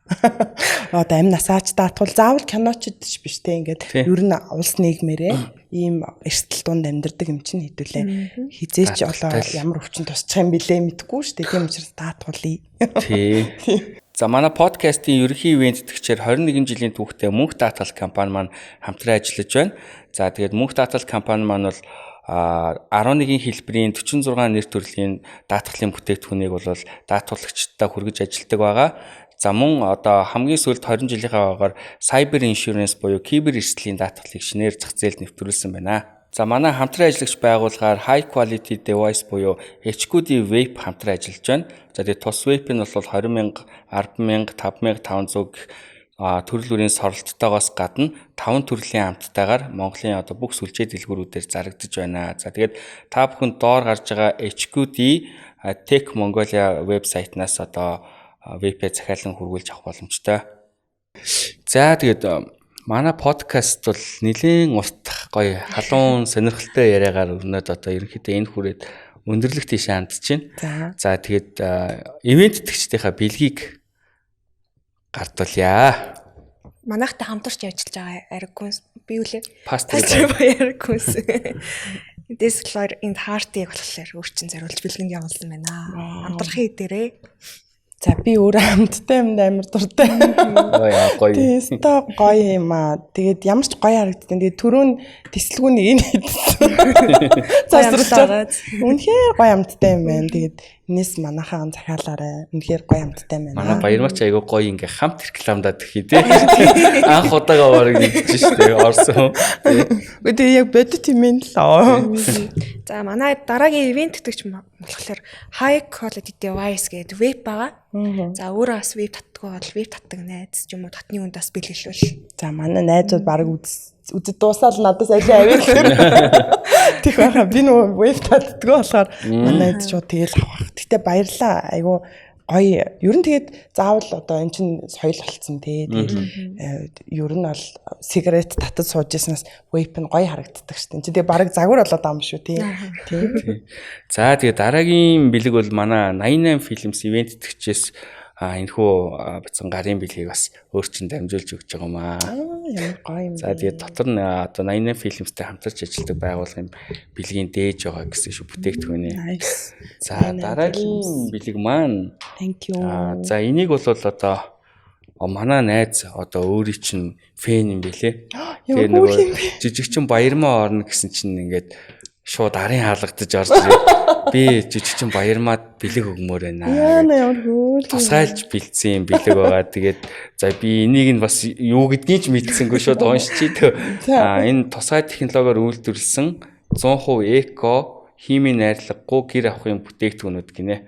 Тэгээ манай найзын энэ хувийн бизнес энэ байг. За тэгээд өөрийн чинь фэн бэлгээсэн шүү. За хин гэдэг үү? Заяа түшиг гэдэг. За заяа түшигтэй баярлаа. Тэгээд нэг хизээ нэгэн цагт боломж гарвал зургаад даруулна шүү. Тэгээд ийм гоё бэлэг өгсөнд баярлаа. Хүмүүс ингээд нөгөө хувьяасаа ингэж бэлэг мэл өгөхөр мартагдахгүй нэг гоё санагдаад тэгээд ямар хөөрхөн сэтгэлтэй юм бэ. Тэгээд кино урлагийг гоё дэмжээрэй. Бүр дээрээс хойш хоёулангийн нөгөө чат хийснээс хойш хизээвэ чи намайг мартчихваа л гэлээсээ яг өөртөө ч юм бүр яг зориулж бэлдсэн гэсэн. Ямар хөөрхөн юм бэ. За би тэгвэл гоё Instagram дээр story юм. За тэгээд бид нар бол подкастынхаа хаалтыг зочиндоо зориулдаг байгаа. За энэ би нэг одоо ямар ч лэсэн тэгэл 2 одоо бараг 2 дахь жил рүү орж байна тий. Нилээн удаан хийгдэж байгаа зохиолтой тийм уран бүтээл одоо хийх гээд ямар ч лсэн олон хүнд амлалт өгсөн. Тэгээд энэний ард гарахгүй бол одоо үнэхээр болохгүй. Тэгээд ямар ч лсэн дараа жил гэхэд зүрхний хайртай эгч минь гэдэг нэртэй олон ангитай 10 ангитай TV series одоо анх удаага одоо хийж үзэж байгаа. Миний хувьд limited series. Тэгээд энийг би аль болох олон хүн амруулсан. Тэгээд тэр дундаа гатгшин гаргах зэл рүү оруулах хүмүүтэл болох үнэхээр хүсэлтэй байгаа. Яг ядаж тэхгүй маа гэхэд хүн чинь нөгөө одыг мөрөөдөж сар дээр буудаг гэлээч те. Сарыг мөрөөдөж таазандаа хүрдэг гэдэг шиг те. Тэгж бодож байгаа. Тэгээд энэ уран бүтээлээ маш их ач холбогдол өгж байгаа учраас би тэгээд энэ номын хүртэл хийсэн. Энэ одоо зургийг харуулад яг ямар ч лсэн юм ном байгаа. Тэгээд би бас үзсэн аюу гой санагдaltaй. Энэ кинонд зориулаад би чи одоо энэ дэлгүүрний осор мосор те дэвтэр бал мерчендайзуудаас гаргасан. Тэгээд сайн энэ киногоос гадны одоо маркет руу бас явчаад ирсэн. Тэгээд кино маань их гоё болох хаа. Тэгээд та бүхэндээс Аригун билүү Аригуу юу?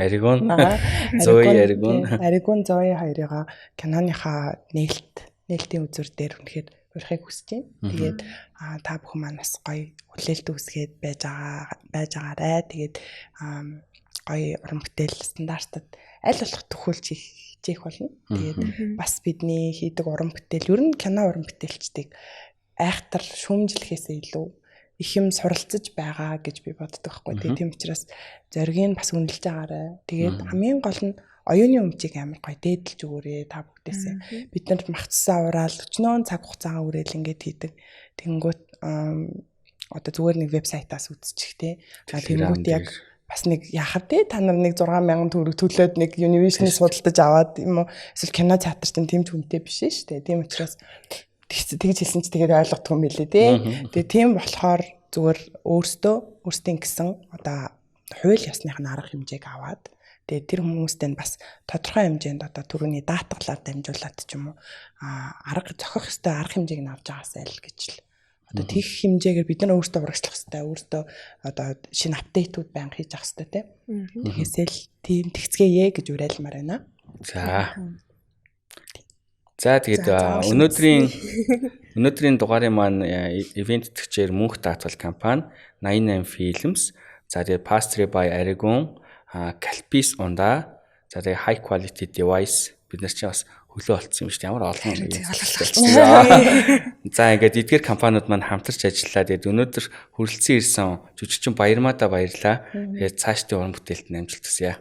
За маш их баярлалаа. Бас ийм гоё нэвтрүүлгэнд орж оролцуулж байгаа танаа одоо багийн хамт олон камерны ард суудаг тэр мундаг хүмүүс. Тэгээд та хоёртаа бас ийм энэ ч бас зориг байхгүй тий. Ийм зориг гаргаж ревю бичиж хүн амтнаас зөндөөл шүүмжлэл хүртэж байгаа бах тий. Одоо ингээд гэтээ та хоёр маань энийг улам гоё хөгжүүлээд тэгээд бүр мэрэгжлийн өндөр түвшинд аваачаад тий. Одоо тэр шүүмжлээд байдаг ч юм уу эсвэл ингээд эсэргүүцэд байдаг хүмүүсийн одоо нөгөө өөрсдөө баталгаажуулж үзүүлдэг штэ тий. Баталж тэгээд кино урлагийг амар гоё түвшинд аваачихад гоё улам их нөлөө үзүүлцгээгээрээ гэж таартаа бас амжилт хүсмээр байна. За баярлаа. За дараагийн дугаар болцгаая. Баярлалаа. Амжилт хүсье. Хей, нэрээ манайхтай хамтарч ажиллахыг хүсвэл доорх дугаартай холбогдоорой.